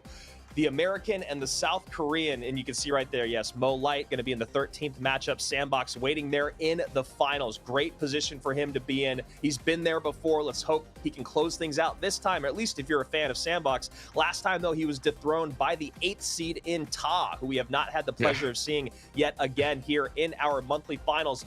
But Eric, Bruzani, Coco, 2 2-0s to start the day. 2 sweeps, 2 rookies. What are you excited to see here? I'm excited to see the different decks that we don't get to see out of the, the more consistent pros. Bruzani came out here and had nothing to lose, and that's what makes an opponent really difficult to read, right? Rich and Josh spoke about this a lot. These 2 players probably won't qualify just because of how late in the game they actually got into these qualifiers, and obviously by age restrictions and all of that. So they're going to show us things that probably other players are scared to try, and that's what makes both of them so scary. But when they match up against each other, it makes it a little bit weirder, right? Yeah, absolutely. And, Coco still has a chance, a very, very slight chance, especially with this great performance this weekend. Bruzani, just like you said, all he can do is just win money and win points and make a name for himself for the rest of the year, which is not a bad spot to be in. Just turning 16 at the beginning of this monthly qualifier. An impressive run he's had this year. He's been in the top 1,000 every single month, and his first opportunity to qualify, here he is in the monthly finals. The worst he can do is 4th place. The worst he can do is $6,000. And here we go. Coco, top of your screen. Brew at the bottom. Let's see what they're coming out with here. Archers. Every time I see Archers, I get excited that we might see an Expo. Even though I'm not an Expo player, I still like to see it in competitive. But no, my dreams are gone in the second card. That is it. I could dream for about all of 10 seconds there. I know. I think it's the same thing for all of us. You see Archers, you're like, oh, maybe. Yeah, if he would have played those skellies before the Infernal Dragon, I would have been even more excited then, but I'm glad he took that away before that. And Tesla Drill, so not a big surprise here out of Coco when it comes to newer decks and what I was just talking about, right? Taking that risk. And I think at this point, it is more of the fact that in Coco's brain now, it's like, wait, I actually have a shot, right? I actually do have a slim chance. Let me go a little bit more safe. Let's not risk too much here now that I am in this top 4 position. Brew looking like he could be rocking Graveyard with Tesla, you think? When you're seeing the Snowball there, the Valkyrie, usually the cards that line up, Inferno, Archers, all those are usually Graveyard. Tesla, though, strongest building in the game at the moment, and that is not going to be a King Tower activation. Nice attempt, though. It was a very nice attempt. Unfortunately for him, it did get just 1 extra hit from that Tesla onto the Bandit, which made it a little bit too weak to survive all those very strong skellies there put in the middle. But I like the idea. I like what he was trying to do there. And the good play continues. It doesn't seem like he is a rookie, to be honest. I know, he seems incredibly composed for just being 16 years old and just being to our monthly finals for the very first time, but he's got things locked down, at least right now, and really, yeah, I mean, composure is just the best word to use when you talk about both these guys and what they did in their opening sets. They really had their back up against the wall numerous times in those games and still just stuck to it, and you love to see that out of young players. I would not mind seeing a rematch of the Bruzani versus Mo. Now that Bruzani does have a little bit more confidence, right? He does have a little bit more experience. And look at that Ghost on the left. I don't know how many times we've seen Ghost connect onto tower. It is such an undervalued card, in my opinion. That Fire Spirit keeping the Inferno behind, not able to actually get in the tank for this graveyard. Poison coming out for Coco, so a pretty good spot to be in when you talk about responses to the graveyard. You got the Bomber, you got the Fire Spirit, and of course the Poison there, really going to help out. Yeah, and even though he does defend this, he did lose a lot of elixir over there. He put the Skellies and the Archers down as well. This Inferno Dragon doesn't even really need to be defended all that much. He's going to have a simple answer here in the Fire Spirit. And right now, Coco is taking a lead, not only in damage, in elixir, in cycle, everything. That was such a well-played sequence. Yeah, everything about that went Coco's way. Bruzani down a lot here. Now trying to get another graveyard in. You know that that Poison's back in cycle. Yeah. And as you've said, very easy cleanup here on these Infernos. That's the thing. Inferno, we saw it get a ton of value yesterday in a few games. Today, or at least in this game, struggling to make its presence known. Yeah, it's one of those cards that is very matchup dependent. You have other cards like the Ghosts, like the Fire Spirits, right? The Dark Princes, the Baby Dragons that are just utility cards in general that no matter what you go up against, they're going to get some value. But in this type of deck, what do you really need the Inferno Dragon for when you're going up against Drill, Skellies, Fire Spirit, Bomber, Bandit, right? Other than to add a little bit of pressure, it's not going to do all that much. And wow, he got away with one there. That Fire Spirit saving it, because just as I'm talking about the Inferno Dragon not doing too much, that would have locked onto tower. Yeah, and just to kind of add on to that, the Royal Ghost, the tankiest card that his opponent has, just not going to be a good target for that Inferno Dragon. Yeah. So right now, really, really nice play here from Coco, and also great spot to be in matchup-wise. Yeah, it sure is. He always has to save his poison. He doesn't need any damage. Your play here is just poison every graveyard, tank every Inferno Dragon with every card I have left, because the poison will take care of the graveyard. I no longer have to deal with it. And on top of that, here you go, take some Bandit damage. Bandit just all over the board. Brew dropping an arm and a leg to try to defend and just not able to get it off. You see a really nice fireball there. Inferno might get on top of tower. High skeletons. He goes for the predict with the snowball. Not able to hit. Bruzani had a big opening, and that was most likely his last chance to make anything happen. Looks like we're going to go to game 2. One game in hand for the South Korean. Obviously still 14 seconds left, but I can't imagine anything too crazy happens. I really like that he tried the prediction there. It didn't work out, but he knew the only way he wins is with something like that. Heads up play by Coco as well. If you go back, and I'm pretty sure if you go back and you replay this whole game, most of his Skellies were played close to that left-hand side tower. He recognized that he'll probably try and predict them this time. He went completely on the other side, high up, and that actually are the difference maker in a lot of the top players, right? If you do the same thing over and over again, you're gonna get red, and Bruzani was trying to do that, and Coco adapted on the fly last minute, and it saved his game. Yeah, we've talked about that for years. The best players in the world, they'll defend maybe the same or the same way in a game, like twice, or you know, or if it does happen 3 times, it'll happen maybe at the very beginning and then the final seconds, and that's exactly what we saw there. Brilliant placement on those skeletons. I love the attempt at the predict. Those are always my favorite. I love to see predictive plays, but Bruzani just one step behind Coco, who was just completely in control. You talk about pressure. That Bandit Royal Ghost combination was all over the board. Every single time that he had the elixir, Coco would drop that Bandit and Royal Ghost in unison on the opposite side of the board just to create a ton of pressure, and it made Brew have to overspend defensively over and over and over. And you know, you called it live as the match was going on. There was that one exchange in the first maybe minute and a half, 2 minutes, where the game was downhill from that point on for Brew. He had to spend so much, still took damage, not able to get anything out of his graveyard, and just really brilliant play from Coco and his 1 elixir cards. You talk about the value he got from the Fire Spirit and the skeletons. Great stuff in game number 1. It was beautiful, and The positive thing to a graveyard deck like Bruzani's is usually that you can outcycle the spell of your opponent. There was no outcycling this deck. That is the biggest problem for him. He was always going to have poison, and this deck was something like the evolution of Dark Angel's deck that we saw earlier on. We saw the same thing, Ghost and Bandit, but instead there was Princess and no big spell. That is the difference with what Coco adapted to, right? I'm going to bring out a poison. I'm going to keep the same idea. I'm going to have the Tessa, I'm going to have the Bandit and the Ghost, but I'm going to adapt it to the meta that I've been seeing here in CRL, which is a lot of graveyard. Why not try it? And it worked out perfect for him. We saw Lava Hound 3 times yesterday coming out here early on for Coco. Bruzani happy about having that Musketeer at least to help add some damage, but that Flying Machine plus Skeleton Dragon now with the pups on the board. Nice Royal Delivery. Really nice cleanup there. That's exactly what you want to see. That is 100% what you want to see if you are Bruzani. Anytime you're playing against a Lava player and you have delivery, it gives you that little bit of, you know, advantage, not only in the game, but mentally, right? You no longer have to worry about it ever when it pops. You save that delivery, and as soon as it's going to pop, you throw that down. But I have seen, and you have seen as well, a lot of people, when they do get under a little bit too much pressure, and you see the Flying Machine, the Skelly Dragons, they drop that delivery a little bit too soon. And I just want to see how Bruzani keeps his nerves in this type of matchup. Yes, that's exactly what he needs to look for, is that Flying Machine sneaking on through, missing the drop, getting it in too early, too late. Flying Machine's already on the tower. Usually in these games, when you're playing at this high of a level, it's things like that. It's not always just a miner coming in. And there we go. Early delivery there, but still going to help with the Skeleton Dragons. Nice cleanup with the Fire Spirits. So Brew on lockdown with his different ways of defending. But this is only single elixir, 10 seconds left before we get into double, and that's when it's going to get a little bit more dicey.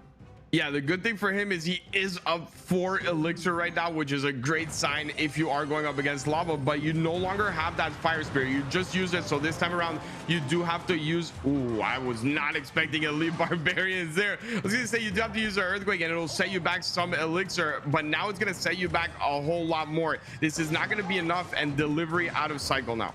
Yeah, delivery being out of cycle. Flying Machine comes down immediately. Now Musketeer cycled in this left-hand lane. Lava goes in the right. And now we go Piggies to the right-hand side as well. Should be able to take that tower down to be the lower of the two, but also it's in the same lane that Coco has been working on.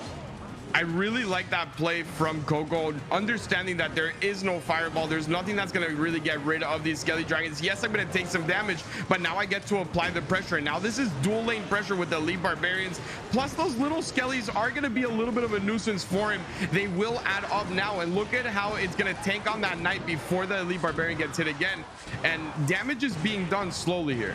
Yeah, Lava Pups getting tanked for by that miner that came in last second. 815 and 764 to 986. Not exactly where Bruzani wants to be, but not in a horrible spot here. Skeleton's going to take one more of those mortar shots away, and now we see Piggies going in. Beautiful zap as well. It retargeted that mortar right on time before it got a hit onto tower. That Musketeer is going to hit on the right as well. So now it's just a spell cycle out of Bruzani. Beautiful play out of him. Just a little bit too late on the pressure from Coco, but I do like what he tried here. I like the Lava. We haven't seen Lava all that much, and Bruzani, please just get the Earthquake down, man. Just go. Coco making him work for it there. The applied pressure at the bridge has to bait out a border there, or drop a border there for Bruzani to make sure he doesn't lose the tower. Then we get the EQ cycle in. We're going to game number 3. Both of these rookies playing like veterans. I love the different cards, the different win conditions we've seen, and also the composure that both of these guys have had. You see Brew consistently applying pressure to the opposite lane. That's exactly what you have to do. If you are going to go to a 2-tower game, you'll usually find yourself in an advantage against a Lava player, at least in those situations, because you've done so much damage to the other tower that's still standing, and those Lava pushes take some time. Talk us through these highlights, Eric. Obviously, it doesn't help the fact that he did have Tombstone instead of something like a Goblin Cage. Myself being a Lava player, I always feel a little bit more comfortable having that Goblin Cage, not only on defense, but it also does add an element of counterattack, and then it forces out more elixir, which allows you a little bit more time to actually set up your Lava pushes. And I think Bruzani realized that early on. There is nothing that's really going to stop all the damage. You cannot mitigate everything. So I'm just going to chip away slowly, and then I'm just going to save my delivery. I'm going to save my musketeer, and there's no way you can get that off the board. And that was so smart out of him. Every time he saw lava, you saw Hoggy's mortar. Every time the lava was on his side, he had the delivery and musketeer in cycle. Yeah, and when you talk about that spend on the building of the tombstone as opposed to the goblin cage, you know, maybe spend one more elixir on the building, get that goblin cage out, maybe 1 or 2 less elixir on those e-barbs, just getting slowed down in that earthquake. Just, you know, a favorable place for Bruzani to be in when you talk about matchup, because that EQ is so effective against the tombstone, the skeletons, and the slow there on those elite barbarians. So really great stuff there in game number 2. Here we go to game number 3. One of these guys going to walk away with $6,000. The other one, it is going to be a bit closer to being in the championship, but they got to go through Mohamed Light, who is waiting in the wings. It's crazy to me how good these two players are being rookies. I remember my rookie season in CRL. You were there, North America, and there was a lot more mistakes being made by everyone, even the people that weren't rookies. Like, the level of Clash has raised to such a high standard that these two players are rookies, and look at the way they're playing. Yeah, I mean, it's, you know, Rich has said it for years, iron sharpens iron, and you know, these competitive CRL seasons year after year after year, every year gets better and better. And you talk about the name changes and the people that have remained the same, you know, for season after season. Someone like Morton, I think we're going to probably add Mohamed Light to that list pretty soon as one of the greats. Yeah, I think Mohamed Light, Lucas Morton, and Ruben, as well as Basoto, right? Those are the big names that have made it through all of these cycles, and it's so tough to actually do that. Obviously, Mo coming in a little bit later in the game, Morton being there since day one. I think it is so tough to stay that good for that long. We've seen a lot of pros struggle with it, and consistency is not easy with all these meta changes. You have to adapt. And talking about adapting, Bruzani, I don't know if this is, you call it adapting or just surprising, but double hut. Yeah, and I think this is what we saw out of him early yesterday, was the double hut going up against Mohamed Light. Didn't end up working well in his favor. Might have been him, I believe it was, but at least we saw it early on in the game, or in the day yesterday. Yeah, and I'm not too sure how well this is going to work out either, right? Because that Mother Witch does get a ton of value out of all those Spear Goblins that are going to come out of that Goblin Hut. And then you do have a Mega Minion directly that could be placed onto the Flying Machine as well. Just so much value out of all of his cards. Yes, it's going to be hard for him to break through, but you win on spell value. So here we go.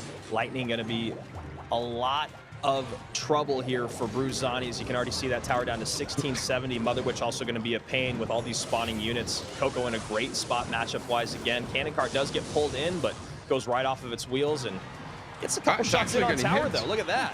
Yeah, I was not expecting that to actually turn around and get some hits, and I don't think Coco was either, because he's been a lot more reactive in all of these matches. He's been a lot more on top of interactions like that, and he didn't place anything until that Dark Prince came in very late, expecting that not to actually get any hits on tower. And we've seen that a bunch today. When you're playing Fisherman and you're going up against Cannon Cart, you have to be so careful with how you play it, because a lot of the times it's going to get pushed over onto your side. Yeah, and you saw that time the Fisherman played up high right next to the Mother Witch, pull that Cannon Cart across the bridge and make sure that that accident did not happen once again. Mega Minion going to take the Flying Machine off the board as the RG is cycled in the back, but 3 buildings on the board for Bruzani, and you wonder when that lightning will come down. Yeah, and this is when it gets a little bit scary if you are Bruzani, right? Because that Mother Witch value is going to be very hard to deal with later on in the game. Once all your huts start spawning, every single troop you have is going to spawn up a Hoggy. The Mega Minion is always being saved there for that Flying Machine. And another big issue he has is he's pushing same lane, which means lightning. Just going to say, you stack those buildings up on that tower, and that's just easy pickings for Coco here. 16-17 to 734. Brew not able to make anything happen, not going to be able to break through, at least for now. Going to have to make something, maybe a pile up here with Cannon Cart plus E-Barbs, but that's a big spend. It is a very big spend, and on top of that, he could use that lightning more on a defensive end if needed, right? The damage is not a worry to him anymore. All he has to make sure is no damage on his end, and if I see elite barbarians with a Cannon Cart coming, you best believe I'm throwing a lightning, keeping that Cannon Cart there. Unfortunately for him, a lightning is out of cycle now. And here's the overwhelmed play. E-Barb's up front, Cannon Cart behind, Flying Machine up high. Poison in on top of that Mother Witch. Cannon Cart's still pretty healthy here. Cannon Cart slowed off of its wheels. There we go. That was most likely the last chance that Bruzani had, and it feels like this is going to be the end of his CRL run. And it was a beautiful run. Obviously, he took a risk with this deck. And when you look at the other side of it, Coco, I'm not sure he was expecting this deck, but it worked out so well for him. He had answers for everything. And on top of that, he recognized early on, this RG is not my win condition. My win condition is the Lightning. I would have loved to see Bruzani switch lanes, even though it was late in the game. Don't keep giving that Lightning value all the time onto that tower.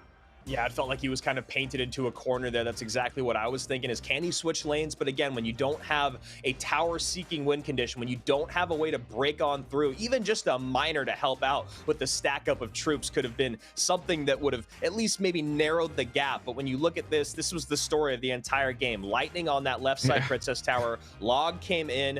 Yes, the Fisherman did pull the Cannon Cart up close here. I think, you know, it looked like it was out of range, but not quite. Gets a few shots in, and that was basically it for Bruzani here. And there you see two furnaces stacked up behind. Lightning just came down every single time. Same thing, no problem. Easy, 10 out of 10. 10 out of 10, that every single time that building goes down, you're going to drop that Lightning.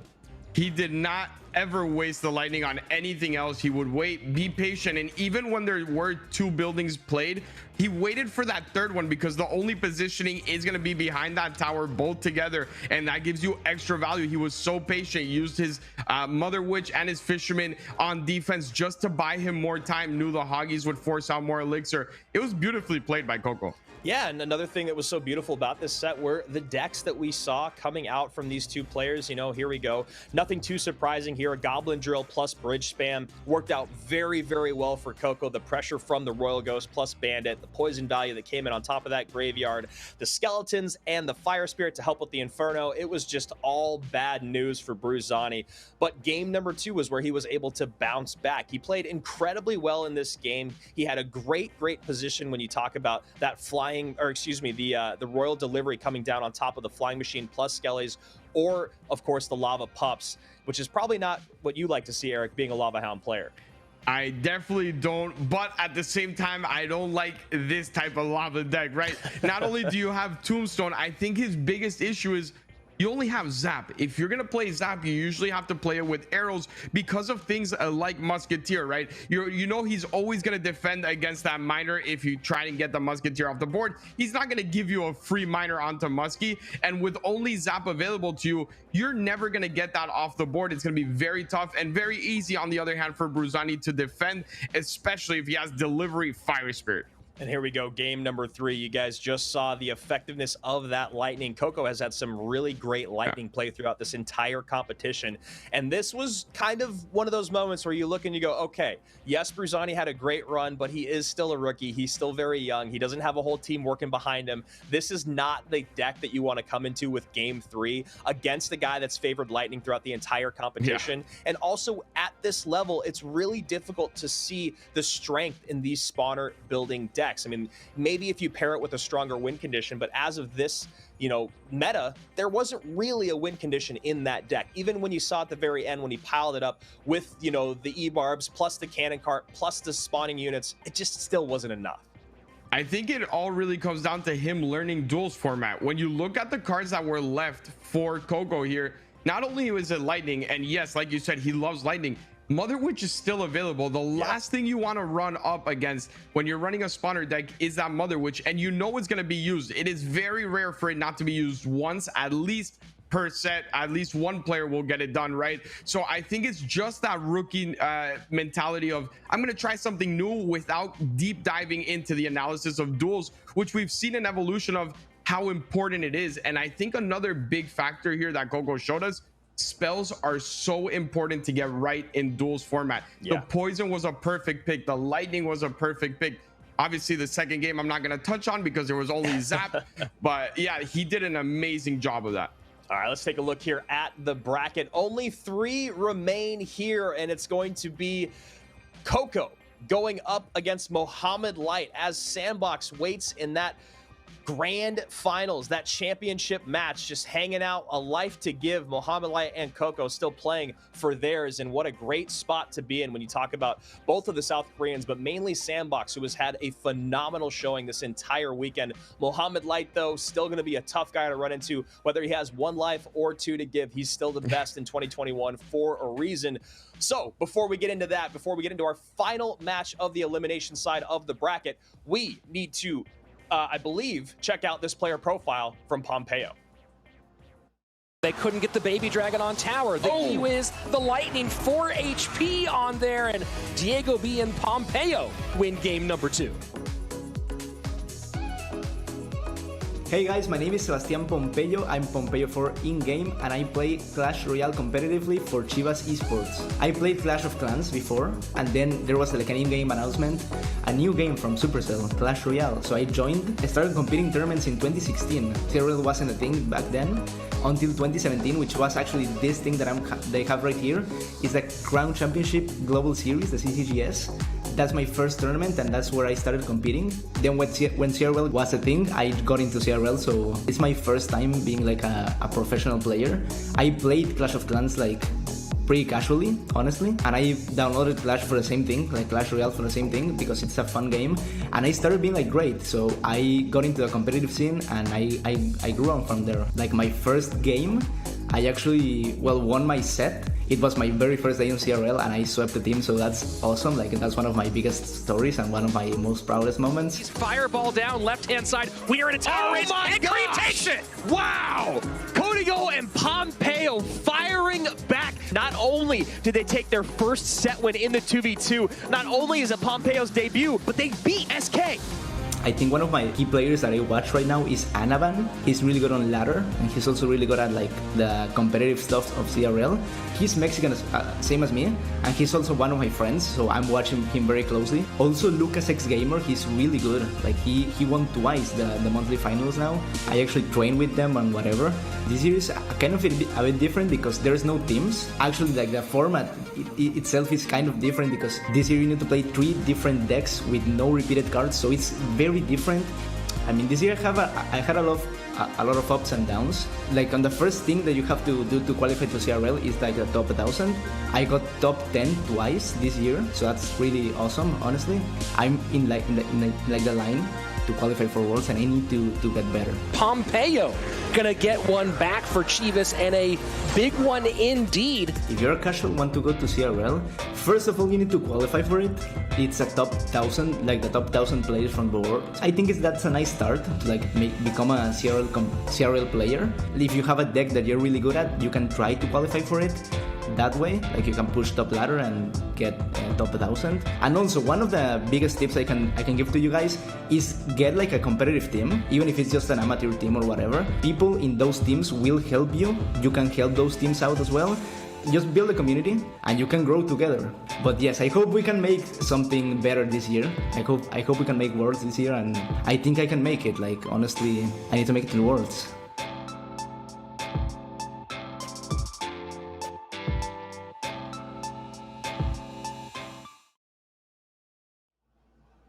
Pompeo, one of my absolute favorites in the game. One of the nicest pros out there, honestly. He's always got some great knowledge to give, and he's always a great dude to talk to. Rich, how you doing, man? How have you enjoyed these last few matches? What did you think about that rookie romp that we just saw? And what are your thoughts on Coco?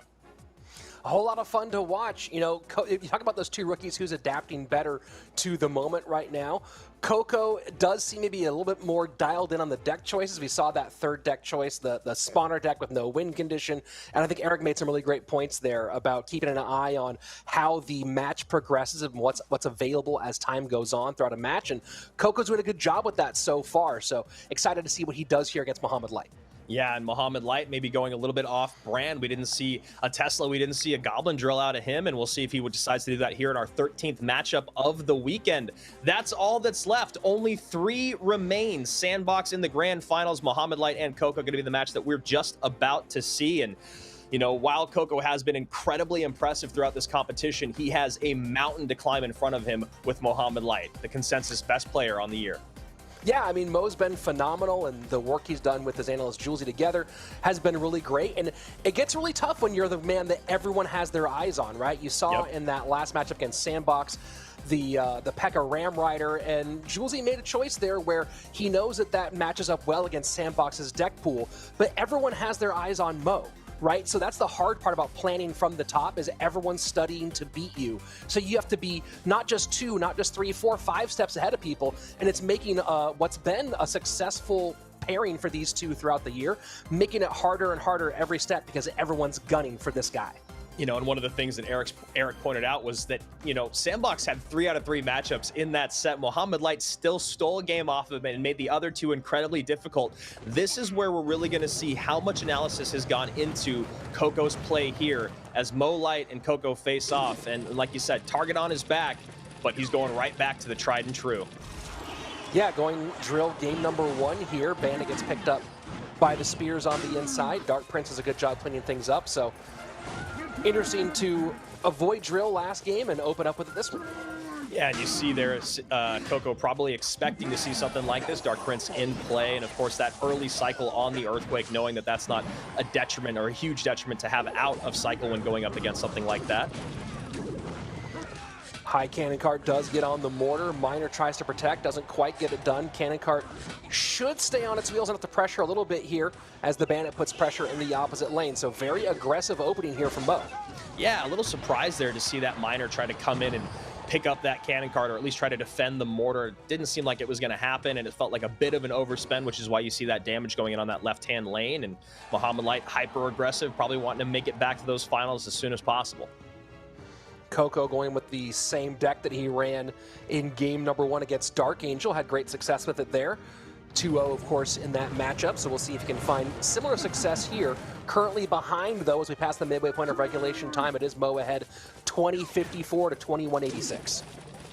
The issue here is, you know, those cycled Earthquakes, while it is going to help with damage throughout, he's always going to be down a few elixir, and that spell value at the bridge would be really, really nice, especially when you talk about trying to get on top of that Magic Archer. You see that Miner having to come out. That's going to be something that happens quite a bit, I'm assuming, as this game goes on, as he does not have a way to get on top of that pesky Magic Archer. Bandit gets there just in time. And now putting some opposite direction pressure. Mo in control at the moment as we go into double elixir. You see here Inferno cycled on that right-hand side, and not a lot of great targets for the Inferno Dragon, which is probably why Mo's happy just to cycle it away and demand a little bit of presence. Coco's personal best, 82-33 on ladder. And so no slouches here today. Yeah, a bit of what we're talking about right there, Rich, as you see that Earthquake coming down, not getting a lot of value, nothing to get on top of that Magic Archer. There goes the Miner again, second Magic Archer down, and you see Coco already going, all right, man, I think this game's done. Drill Magic Archer is so frustrating to play against, which is why I've been enjoying using it on ladder this season. And because not only do you have, okay, so if they can shut down your drill, you have the second win condition, which if you play it right, and I'm interested to see Mo not running NATO with this variant of it, if you play it right, that Magic Archer ends up punishing you for defending drill, right? You put your drill defense down, Magic Archer just lines up and cleans that up on the back end. And you saw Mo there just essentially abusing Magic Archer the entire way through that match. Well, one of the best things about the drill is how much it consistently makes you overspend, because you're worried about maybe a spell coming down, you're worried about your unit going to the wrong side of the drill and the Goblin comes out the other. Now you have to overspend maybe on top of the drill, and you have to spend up high to get on top of that Magic Archer. And with how fast these decks cycle, another drill is always on the board, another Magic Archer is always on the board, and that Earthquake is just not going to do you any favors, at least in this matchup. And look at this, just everything is tanking. For this Magic Archer, didn't even have to do any geometry. Just, hey, everything else tanking for it, come across, get a ton of damage. And that was the story of the game here over and over again. Magic Archer is doing its work from the bridge. Fireball comes in and finishes things off here.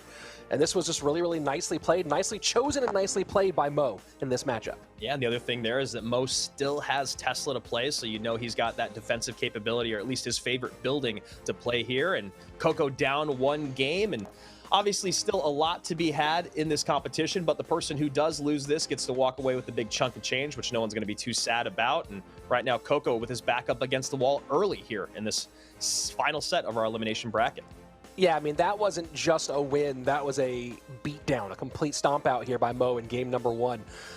You know, Coco, Yeah, this is where we kind of see his mentality, right? We've seen him recover nicely throughout the weekend, but this is that big one. Hey, you're playing for $10,000 minimum, possibly $20,000 with a win here, and you're playing against the #1 guy in the game right now. So this is where we really learn a lot about Coco. Yep, and that's where you see that Mohamed Light is struggling in that set against Sandbox. But again, I'm going to go back to what Eric said. He had really, really tough matchups, and you see where he is with a good or a favorable matchup. And like you said, Rich, just sheer dominance in game #1. So here we go, game #2. We'll see if Coco is running Drill now that we've seen Fire Spirit out, and Mo going to Hog Cycle. Whole lot of fun to see from him. Talk about personal bests. You and I both hitting them this season. You doing it with Drill, me doing it with Hog Cycle. I love this deck. The ability to create pressure in the opposite lane. The spell cycle capabilities late in the game when you get into double and triple elixir. So powerful, and now we know why Mo held on to that Tesla. There it goes, drop down on this side of the board, as that is the building of choice with this win condition. And I like seeing Mo going with the Ice Spirit variation rather than the Fire Spirit variation here. A little more control, maybe betting that control will do better for him against the less experienced player than the extra aggression of the Fire Spirit. Yeah, the Ice Spirit also, when you're going up against P.E.K.K.A, since P.E.K.K.A is so popular right now, you get that Ice Spirit in behind. It's going to help out, ensure that you're getting at least that one hit on tower, because, you know, P.E.K.K.A placed up high, hovered, can stop that hog completely. Ice Spirit always going to make it so that more has to be spent when stopping those hogs. So first minute 20 away, and for the moment, it is Mohamed Light in the lead with both some King Tower damage, but more importantly, that Princess Tower damage there on the left-hand side. Valk comes out nice late and takes care of business. And this looks like it's the same variation I've been using this season out of Coco here for the Drill Magic Archer NATO. It's probably the exact same level of gameplay from both decks. From me with the Hog and you from the Magic Archer Drill NATO combo. Well, this is really interesting for Coco's side, right? Because you have the NATO, you have the Tesla, and you have the Drill as a third option for defending against that Hog. Very curious to see how this plays out in the long run, because, you know, a lot of the times I feel pretty good about playing against a lot of Hog Cycle decks. This one, though, with the Valk, does make things a bit more complicated, and so far, Mo's doing a great job of keeping the pressure on. Yeah, Mo kind of missing that log there, so Tesla has to be dropped down as well. Doesn't get a whole lot of damage in on that right-hand side. NATO going to come in to pull that to King Tower, and, you know, a lot of spell cycle is going to be the name of the game here for Mohamed Light throughout the rest of this, you know, few minutes. Man, that early Tesla out of Mo was real nasty. Just set that one down way before Coco even realized he was going to play the Drill. So very nicely done here by the Prince of Egypt. Yeah, and he's going to be able to get another one up high on top of that Magic Archer if he needs to. He's going to continue to keep pressure up with this Hog so he doesn't get too much of this downhill push to deal with. And you see Mohamed Light trying to control as best he can by over-defending. And right now you see Coco trying to use that HP of the King Tower as a resource here. He knows he can spend 3 on a NATO or 4 on a Tesla. And he has not been playing Tesla at all here, been playing NATO, and here again, doing everything he can to maybe keep his elixir advantage, to keep himself in the elixir battle, and at the moment it's actually working out kind of okay. 15-32 to 11-19. Yeah, Mo's gonna have to try to keep up as best he can with just that Earthquake cycle. He's gonna have to continue to use the log on the right-hand side, as you see that Goblin Drill knocking that Magic Archer and Valkyrie back, and perfect NATOs every single time here from Coco. That's what he has to do. Has to preserve every single elixir he can. At some point, it might get a bit dicey here, and there you see, no, he's not playing Tesla. He's playing it's the Inferno Tower. So now you see an even bigger reason of why he was going that direction. And it's smart for him to wait this long. He's been using the NATO. Now he can use the NATO offensively. He's got more elixir coming more quickly now, so that makes the Inferno Tower a decent spend as opposed to before where he would have to worry about continually getting out-cycled. So I love the patience there from Coco, and once again, just showing these rookies are far beyond their years when it comes to their competitive play. Magic Archer doesn't get the geometry on the right-hand side, and little protection here for Mo for that Firecracker, and Firecracker will stay alive a little bit longer. Now Inferno Tower working against the Hog Rider. And look at this, 799 and 771. That King Tower is almost in more danger than the Princess Tower here. So he's in a NATO Hog again. I believe he has to, but still that King Tower is in a whole lot of trouble, and he misses the NATO. Yeah. He misses the NATO. Oh my word. That's real tough, and you see that King Tower just ticking down. The Inferno Tower still lining up with that Firecracker splash. Damage in on both sides. Just incredibly difficult spot for Coco to be in, and Mohamed Light makes this a very quick 2-0, and we're going to see a rematch between him and Sandbox for all the marbles. Sandbag. You know, Sandbox might want to sandbag here the best that he can. My word, I mean, that was such an interesting end. I was wondering if we were going to possibly see the King Tower die and be the way that the loss came in, which would have been fascinating, but a missed NATO doesn't even give us that opportunity. Instead, Mo closes it out, and man, just brilliant, brilliant gameplay by the best in the business. Yeah, I mean, it was so fun to watch how much he was over-defending, continually cycling these Earthquakes on King and Princess as that King Tower activation came in really, really early on. And you see right there, the Skeletons coming down. I don't know if they're the reason the Hog actually goes back to the Princess Tower, because it looked like it was on the path to go to King. But either way, that would have been very, very tough for Coco to defend one more sequence offensively from Mohamed Light, you know, no matter how he wanted to do it. Yeah, it would have been difficult. We'll talk about these decks more in a minute because, you know, really interesting kind of off-center choice there out of Coco we'll talk about in a moment. But this was the interesting story here, right? And this kind of relates to it. You see that average elixir, you see the cycle, and Tesla versus Inferno Tower in that game too. But let's first talk about game number one. Coco goes back to a deck that worked well for him earlier on in the day.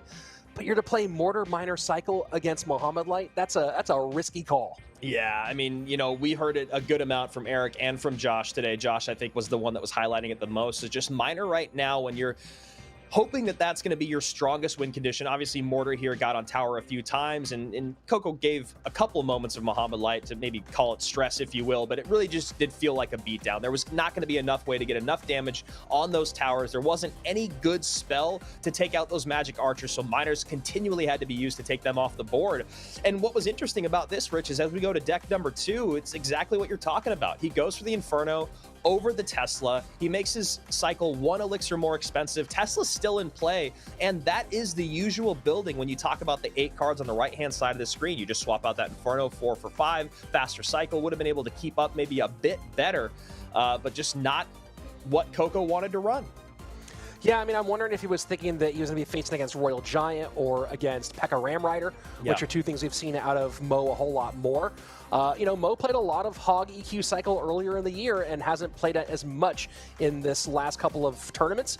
And now Mo going back to that direction. And yeah, Coco just not able to keep up. You know, you talk about that cycle, and that Inferno Tower didn't give him an extra option that was really viable or the one that he wanted against the Hog Rider, and then made him slower to get around. So a rough situation there for Coco. Mo took complete advantage and complete control.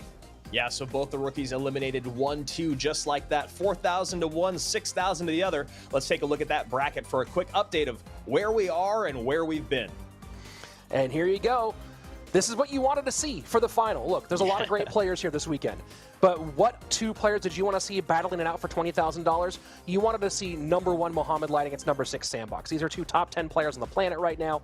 They have been phenomenal all of 2021. And this is a preview. This match we could see again at World Finals. And who knows, it could be anywhere in that World Final matchup.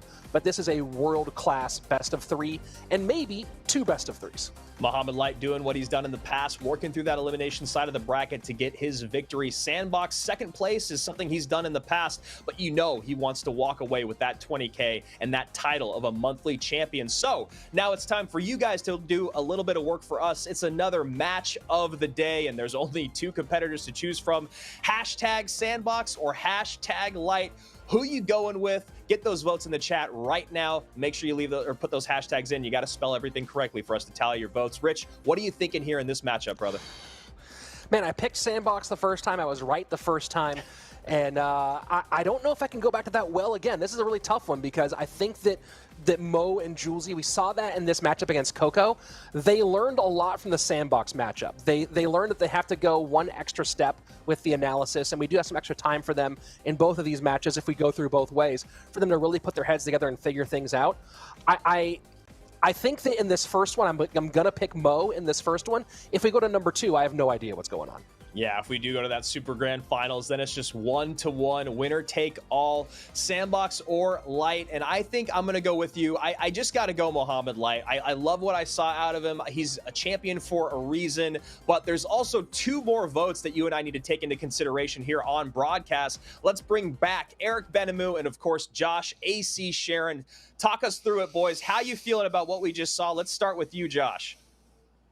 Yeah, I mean, obviously great games overall, but I think you have to take a look at the decks that Sandbox used against Mohamed Light. I think that he comes out with that Lightning deck, he comes out with the Goblin Drill Loon deck that, you know, obviously didn't work out, but you have to appreciate what he's doing. He's putting himself in the situation. Eric was talking about it. Yes. You trust the staff, and right there, we see it. He is playing so well. I'm saying that it's going to be Sandbox. Yeah, I'm actually gonna stick with my pick from early on, and I'm still having faith in Mo. Yes, he does have to win twice, but I think he will be able to do it. And I think this is where Julesy has to come in clutch for him. Just like I spoke about the staff on Tribe, it's time to speak about the staff for Mo. Mo needs to get it done here with Julesy. Julesy, it's been a lot easier for you. You know, you're throwing out the drill and the hog and everything, but at the end of the day, we need something special here for the finals. Yeah, something special. Definitely what you need here. Mo, we talked about this beforehand, the target on the back, and both of you, Josh and Eric, have been part of teams that are front runners, that you know that everyone's planning against you. Eric, as the coach, I'll start with you here. How do you plan when you know everyone is extra planning to take you on specifically? You give them a look they're not used to. This is where you have to show your versatility. I've had to do it before, right? Everyone has their comfort decks. You want to play what you're most comfortable with, but at the same time, like you said, everyone knows what you want to play. Everyone is gunning after you. So you have to show everyone else, look, yeah, come at me. Come snipe the deck that you think I'm going to play, because I am so versatile that I'm going to show you something completely different. If I'm Mo, I'm going Lava at least one game, or Golem another game. Show me something new. I need to see it. Josh, you've been a part of a lot of those on-tower conversations where you are making that final deck pick between 2 or 3 in the last moment. What goes into that decision, and at what point do you go with the risk versus the deck that you know you're really comfortable with? You know, it's basically, you know, this has happened with Lapo. This has happened with every single player. You choose the riskiest option that you still feel comfortable with. And so, you know, you find that one deck that you really don't want to have to pull out, and then that's the deck that usually is going to get you the matchup. Well, we'll see if that's the direction either of these two guys go in. Josh and Eric, thank you so much for joining us and giving some insight here for our final matchup. But this is it, the grand final of our August championship. And wow, I mean, again, Andrew, this is the matchup we wanted to see. 2 of the best in the business. And while there's not that much on the line, I guess a whole lot of cash is on the line, obviously, $10,000 versus $20,000. Both these guys do have to feel pretty confident because they are in the top 10, both pretty much guaranteed a spot at World Finals. Do you think that changes how they approach this at all, or do they just come out swinging for that extra 10K?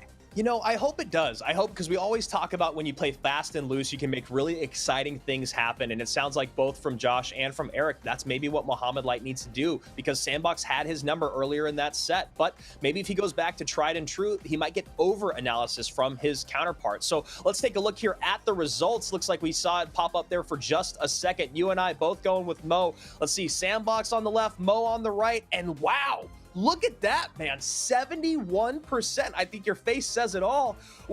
I mean, I guess it's maybe because Mo has to win back-to-back, but this is just this one specific matchup. Yeah, I mean, like I said, I think that Mo wins this first best of 3. If we go back to it again, I have no idea what happens, right? That's where things start to get real squirrely. So I don't know if people are viewing this as the overall championship or just the one best of 3, but I am surprised to see it that heavily weighted towards Sandbox, if it is just that first one. Yeah, and in case you guys aren't 100% sure what we're talking about, Sandbox still has a life to give. He can still lose this set, come back, reset, and play another best of 3 against Mohamed Light, which obviously a lot of decksmanship comes into that very short window, which we give them a little bit of an extended time. We'll bring Josh and Eric back on to discuss, but that's only if we get there. Mohamed Light has to do what he has not been able to do yet this tournament, and that is beat Sandbox.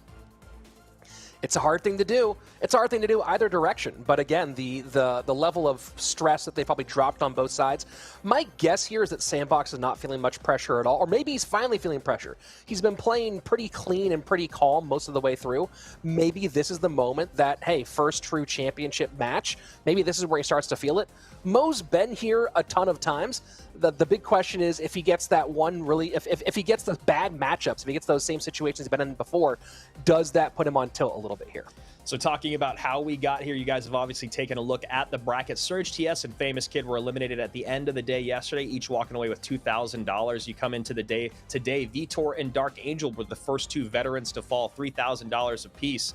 And of course, what we just saw, Bruzani, 4th place, first appearance, 16 years old, walks away with a $4,000 paycheck. Coco, who we just saw get 2-0'd by the dominant Mohamed Light, the consensus best in the world, gets $6K.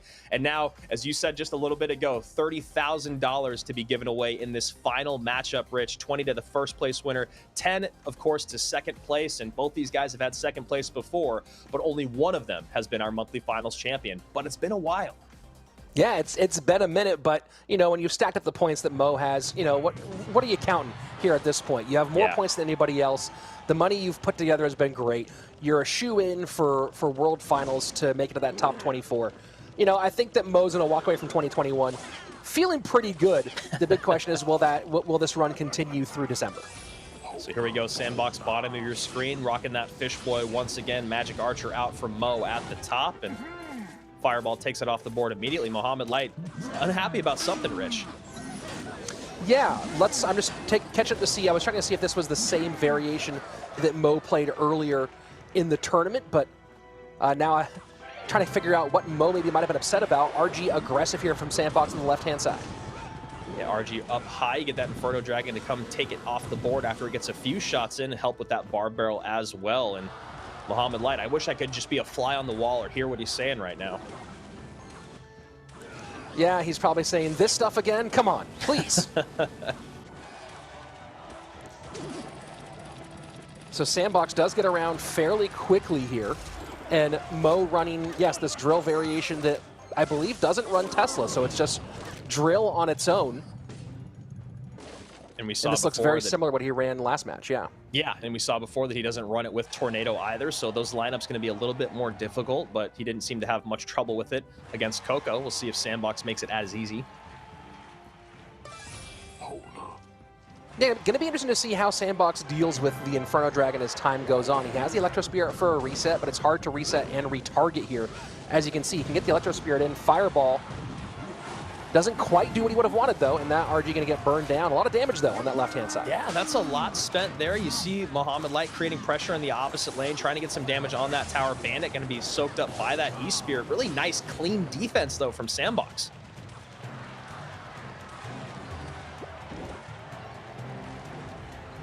So we'll see how Sandbox chooses to, and interesting, just cycling Fireball, putting some damage, maybe want to get that cannon cart broken down behind. And no Skeleton's log for the defense against this drill. I was curious about what his plan is, but I think it's going to be variation, right? On one hand, you can get it popped and then Mother Witch and turn it into piggies. On the other hand, you can do Skelly's log for that drill defense. And so far, working out nicely for Sandbox. Yeah, I liked what he did there. Mother Witch placed on the inside, Mega Minion off to the right-hand side on top of that drill, making it so there's not too much Fireball value coming in. And just as you said, Rich, creating different, unique ways to get damage on top. And you see this Inferno going to have to get reset from that E-Spirit. Mohamed Light turning up the heat. So here we go, sudden death overtime, a little bit of chip damage in there for Mohamed Light, who's behind 12-16 to 9-48. As Sandbox sets up his Fisherman to the left-hand side. You can see Mohamed Light not happy, man. That cannon cart's going to be off in no man's land. And pulled all the way in, dealt with easily. Fly Machine taken care of. But Fireball not available here for Sandbox, so that's not going to get much from the RG. Yeah, the Fisherman pulls that Dark Prince in. E-Spirit turns around and gets on top of the Dark Prince instead of that Inferno. He was going for a reset, which could have been the game right there. But now Mohamed Light back on the offensive. Mother Witch going to get cleaned off the board. Law comes in, takes care of business. Oh. Bandit still gets the dash off, though.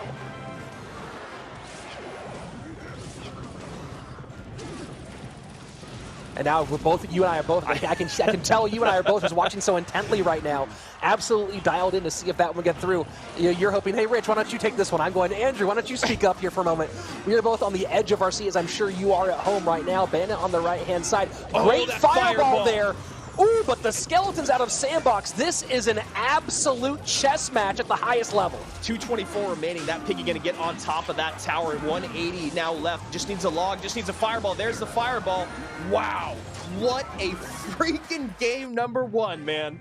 That's what you wanted to see. This is what you wanted out of Sandbox and Mohamed Light. And that exchange on Sandbox's side of the board was so fascinating. The great play out of Mo to open up that door. The skeletons timed perfectly to pick up everything back and forth there. That's what I love about Clash Royale. It was, I mean, there's very few times in our career now, almost, 4.5 years working together, where we both just go radio silent in that high pressure of a situation. It was just because you just needed to watch the game. It was just art in motion. So many great predictive plays there. And I have to admit, while Mo had a beautiful fireball to clean everything up, the most impressive part for me was Sandbox having something locked, loaded, and ready to go to pick up just in case. And that saved him the game. We saw the Bandit connect before. That's what you guys just saw there on the highlight. And there you go. That one piggy coming in, getting value, gets it close enough to get fireballed, and you can see Sandbox taking a big sigh of relief. He's up one game. He's one game away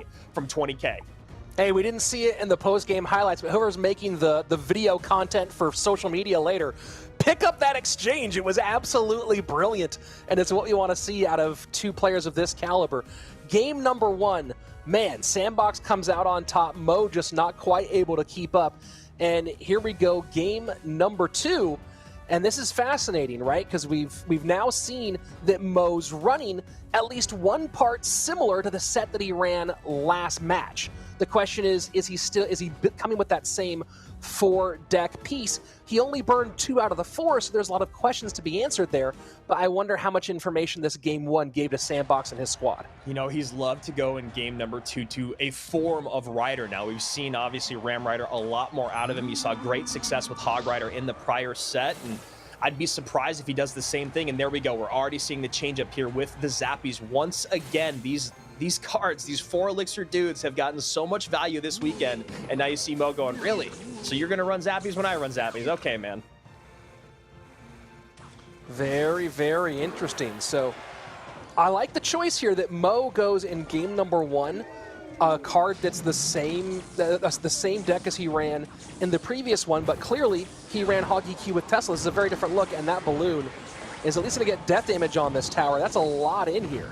Yeah, really, really nice poison as well. You see the flying machine get cleaned up off the board. Those recruits on the left-hand side, you can ignore them completely. Royal Ghost going to create some pressure still. Nice opening here for Sandbox, and I'm wondering how Mohamed Light feels about what he's running up against. Well, he has Snowball, Tesla, Flying Machine, and Zappies, so, you know, I guess the only question for him is he concerned about the trickery we've seen out of Sandbox so far? Lots of ways to hold on and control against that loon. Wow.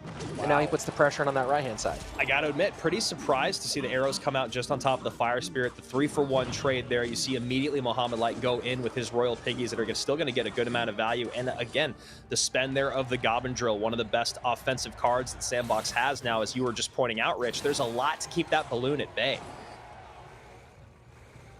This will be very, very curious on both sides. And again, I just want to reiterate how much I enjoy Mo and his team coming up with run the same first deck from last one.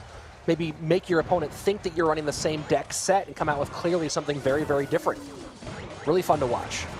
So we're going to see that poison out again from Sandbox. That's easy pickings to get that flying machine off the board, get some more damage in on that Princess Tower, as, you know, that balloon might be difficult, and we'll see how much he can actually get out of the drill. Drill going to be used a lot defensively, though. Yeah, this time just the arrows are Royal Ghost and the Inferno Dragon working on that right-hand side. But yeah, it is his only building option here, and he has to pull them on some occasions. But of course, he has that loon as the alternative win condition. Yeah, and we'll see if he decides to pile up a loon push here. He's got the recruits on the board. You see Mohamed Light taking care of that immediately on the left-hand side with a really nice poison. Yeah, it's so fascinating to see both players running poison. I mean, poison's been pretty much dead for a minute But this weekend, we've seen a lot of things. We've seen Graveyard make a comeback, Poison making a comeback, Balloon. It's been a fun one. Yeah, recruits. I mean, Josh is like, there's no way that we're going to see recruits, and then we ended up seeing them. We've seen them a good amount since then. Royal Ghost, though, going to connect on the left-hand side there for some great damage for Sandbox. Now Snowball out of cycle. So we'll see if Sandbox takes an opportunity for a big loon push. Sets up with a 3-3 split in the back. Royal Ghost to work on these piggies. Going to eat some significant damage here, but have a nasty counter push ready to go. Yeah, I like that, Rich. I really like that he decides not to arrows, not to drill. He goes, okay, let me take some damage here and pour it on the left-hand side. There it is. Balloon comes down. Drill going to go to the back of the tower here, and maybe a poison to get on top of that Tesla Plus, and there we go. That Balloon's and the very healthy. The Zappies are all focused on that drill, too. Flying Machine has to come out. Balloon's not going to get a drop, but will get death damage. And just like that, the goblins, Sandbox, look at that. My word, yeah. That's it, Rich. That's an arrow and poisons away. Mohamed Light going to turn up the heat here, but that could just be the end of our monthly final. Flying Machine going to get taken away with that Inferno. That is some crazy stuff. Inferno Dragon does take care of business. Drill going to be going in. And the Zappies do get this round on the drill. Poison is in. Snowball trying to hold on. Can Piggies win this foot race? Can they get it done? Poison in, arrows in, and there you go. Sandbox is your August monthly champion. What a brilliant showing from the with it all season long. He's had the second place finish. He's fought every single month to make it here, almost every single time to our monthly finals, and he finally gets to walk away with the gold, the 20K, and he takes down the best in the world on the way. Huge win for Sandbox. Huge win for him and Tribe and his whole squad as well, because they had to go out and really come smart against Mohamed Light. And they had to do it twice, and they did it twice to perfection. And we both saw it happening. You saw Sandbox take a lot of damage there on the right-hand side, bringing that tower down to 883. But these goblins clean up the Zappy. So much attention focused on that balloon. It's the goblins that bring the tower down to spell cycle range, and all he needs to do is defend one last push for Mohamed Light. And Mohamed definitely tries for it, but there's just no way at this point. Yeah, I mean, this was a significant amount of damage, and at this point, it was just who can get around quickly enough, and obviously Sandbox was able to defend, had the spells loaded. Piggy's making a beeline for that right-hand side. Poison trying to do it, but the arrows get there just a little bit too early, and that's a nice win for Sandbox. Mohamed Light finishes in second place once again. It was the round 4 monthly finals where he took home second, and of course round 1 where he got that first place finish. But Sandbox, it's all about him today. The 2-0 sweep over Mohamed Light, able to do the 2-1 earlier on in the day, 2-0 to finish things out in the grand finals. And you know, I think you were right earlier. It sounds like Sandbox just wanted to prove us wrong here in this first matchup. Yeah, maybe that's what the case was. It was really nice play, nice variation on the defensive plays from Sandbox. Really mixing things up with either going with we saw the Mega Minion Fisherman on the drill plays. We saw the Skeleton's Log. Nice variation and a solid win here from Sandbox in game 1. Yeah, that Royal Giant was real tough to keep at bay here for Mohamed Light. You saw him come down with that Inferno Dragon regularly, and then it was cycling the cannon cart to get it off the wheels, but then you saw Sandbox taking that spell value, the Fireball plus the Log, take it off of its wheels, and that Mother Witch coming in doing some work as well. As we look at game number 2, what we just saw for him to take the championship, he goes to this Balloon Drill Recruits deck, the Poison getting great value on top of that Flying Machine, different ways to defend the Piggies, whether he wanted to use RG plus arrows, whether he wanted to use the drill, all of it working in favor when you talk about who won the day. And Balloon wasn't even the winner necessarily. Balloon just put so much pressure on. Yeah. And you saw that one big push with the Balloon and the drill in the back, and the focus that Sandbox forced Mohamed to put in different places. And that last little Goblin got away and got a whole bunch of stabs in. So big plays here from Sandbox, who will move into the top 5 of our overall CRL rankings, both in terms of points and also in terms of total earnings so far on this 2021 year. Yeah, you love to see those macro idea or those macro understanding moments where you see a player take a ton of damage to go, all right, this is my moment to take the win. And that's exactly what Sandbox did. Really impressive play out of a guy who, you know, when we saw him come into the league last year, of course, sky was the limit expectations out of Sandbox. Tribe didn't quite have the results that they were hoping for, but now Sandbox here for this 2021 season and really putting on a show. And you take a look at the players that he's alongside out of South Korea, and the level overall there has been so good for so long. And you bring a guy like this who has a true shot at a world championship, you have to imagine that his national teammates are very excited for him. Sandbox takes out Coco in his very first match of the weekend, 2-0. Then he moves on to Vitor. It sends both of them down to the elimination bracket. And then it's Mohamed Light earlier today, who was also sent down. As we take a look here at the bracket, the journey that Sandbox went through, being the favorite in the first two matches. Then you can see Mohamed Light, the home team there in blue. He 2-1s him and then does it once again, 2-0 in those grand finals. Mohamed Light going on a run as he does, but just not able to close things out against Sandbox Tribe in South Korea. Still going to be holding on to that #1 spot, though, with the added points from this round, and will secure that spot here against Lucas for at least one more month. Lucas nipping at his heels. And all could change. That #1 spot could change in that final, in that 8th month of competition. But at the moment, it stays the way it's been pretty much all year. Mohamed Light, the #1 guy in the league. But the race at the top here between these top 5, between Mo, Lucas, Viper, Samuel, and now Sandbox overtaking Ruben in the top 5. It really is just so tight. Let's take a look once again at our prize pool and the points breakdown here for the winners this weekend. Technically all 8 of them winning, as you see that the 7th and 8th place get 2K apiece, 5th and 6th get 3,000, 4th place gets 4, 3rd, 6, and then to round it out, those big, beautiful round numbers of $10,000 and $20,000. Yes, it sucks to lose, but still walking away with 10K has got to feel pretty good for Mohamed Light, who brings his cash prize winnings on this year up to, I believe, above $40,000, which is really incredible when you talk about what he's done. Yeah, with 10K more plus what he's got, he puts him near $50,000 on the year. That's just one of the best players in this entire tournament. Other players like Lucas, who won back-to-back months. CRL, Supercell doing the Lord's work by giving out $1.6 million here this season.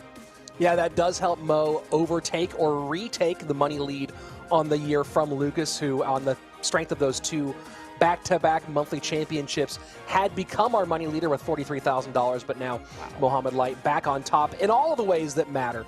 And yeah, you talk about this weekend, you talk about these matchups against Sandbox, certainly difficult, certainly challenging, but one of those things where, you got to imagine that mostly he's thinking about how do I use this to prepare for that world championship. And speaking of which, Andrew, let's take a look at our standings updated now with the most recent points for that world final. You love to take a look at the standings, and Rich, you called out our top 6 right there. Mo Light, Lucas X Gamer, Viper, Basoto, Sandbox. Don't forget about Ruben. Yes, he's still there. Yes, he's still one of the best in the world with 611 points, quietly winning a monthly championship and quietly staying in the top 10. Anaban and Morton, 2 more people who I'm sure you guys are all very familiar with. And you look at the rest of this list of players, and it's really not much of a surprise. Famous Kid, maybe the one who you're like, really? He's been around that and playing that well throughout the entire season? 150%, 535 points after his performance here. And what a great lineup we have so far for our World Finals. And that's just the top 16, Andrew. You extend that down into the overall top 24. You have some pretty big names like Nova Esports World Champion Elsiop, or as we saw earlier in the video today, Pompeo, still rounding out that top 24 for the moment. But you have so many players who are in that last chance qualifier berth, trying to push their way all the way into that top 24 and guarantee themselves that World Finals chat. And remember, yes, you at home, you could be here at CRL. We could be calling your matches. You could be playing for $20,000. All you got to do is finish in that top 1,000 on ladder. Now, while it might be a little bit late for you to make it to World Finals, you could still make it to our monthly finals. One more monthly finals before we get to the last chance qualifier to decide the final 8 to join the other 24 for our World Finals at the end of the year. I cannot wait, my brother. So much great Clash Royale to be played. One more monthly final, our last chance qualifiers, World Finals again at the end of the year. It's so much fun this fall as we go into the big moments. And I know I've enjoyed it. I know you've enjoyed it as well. We'll see you back here again 1 month from now for that final monthly championship. For Andrew, for Eric, for Josh, for everyone here at CRL, thank you so much for joining us. We will see you in a month. And of course, remember to be excellent to each other. Bye.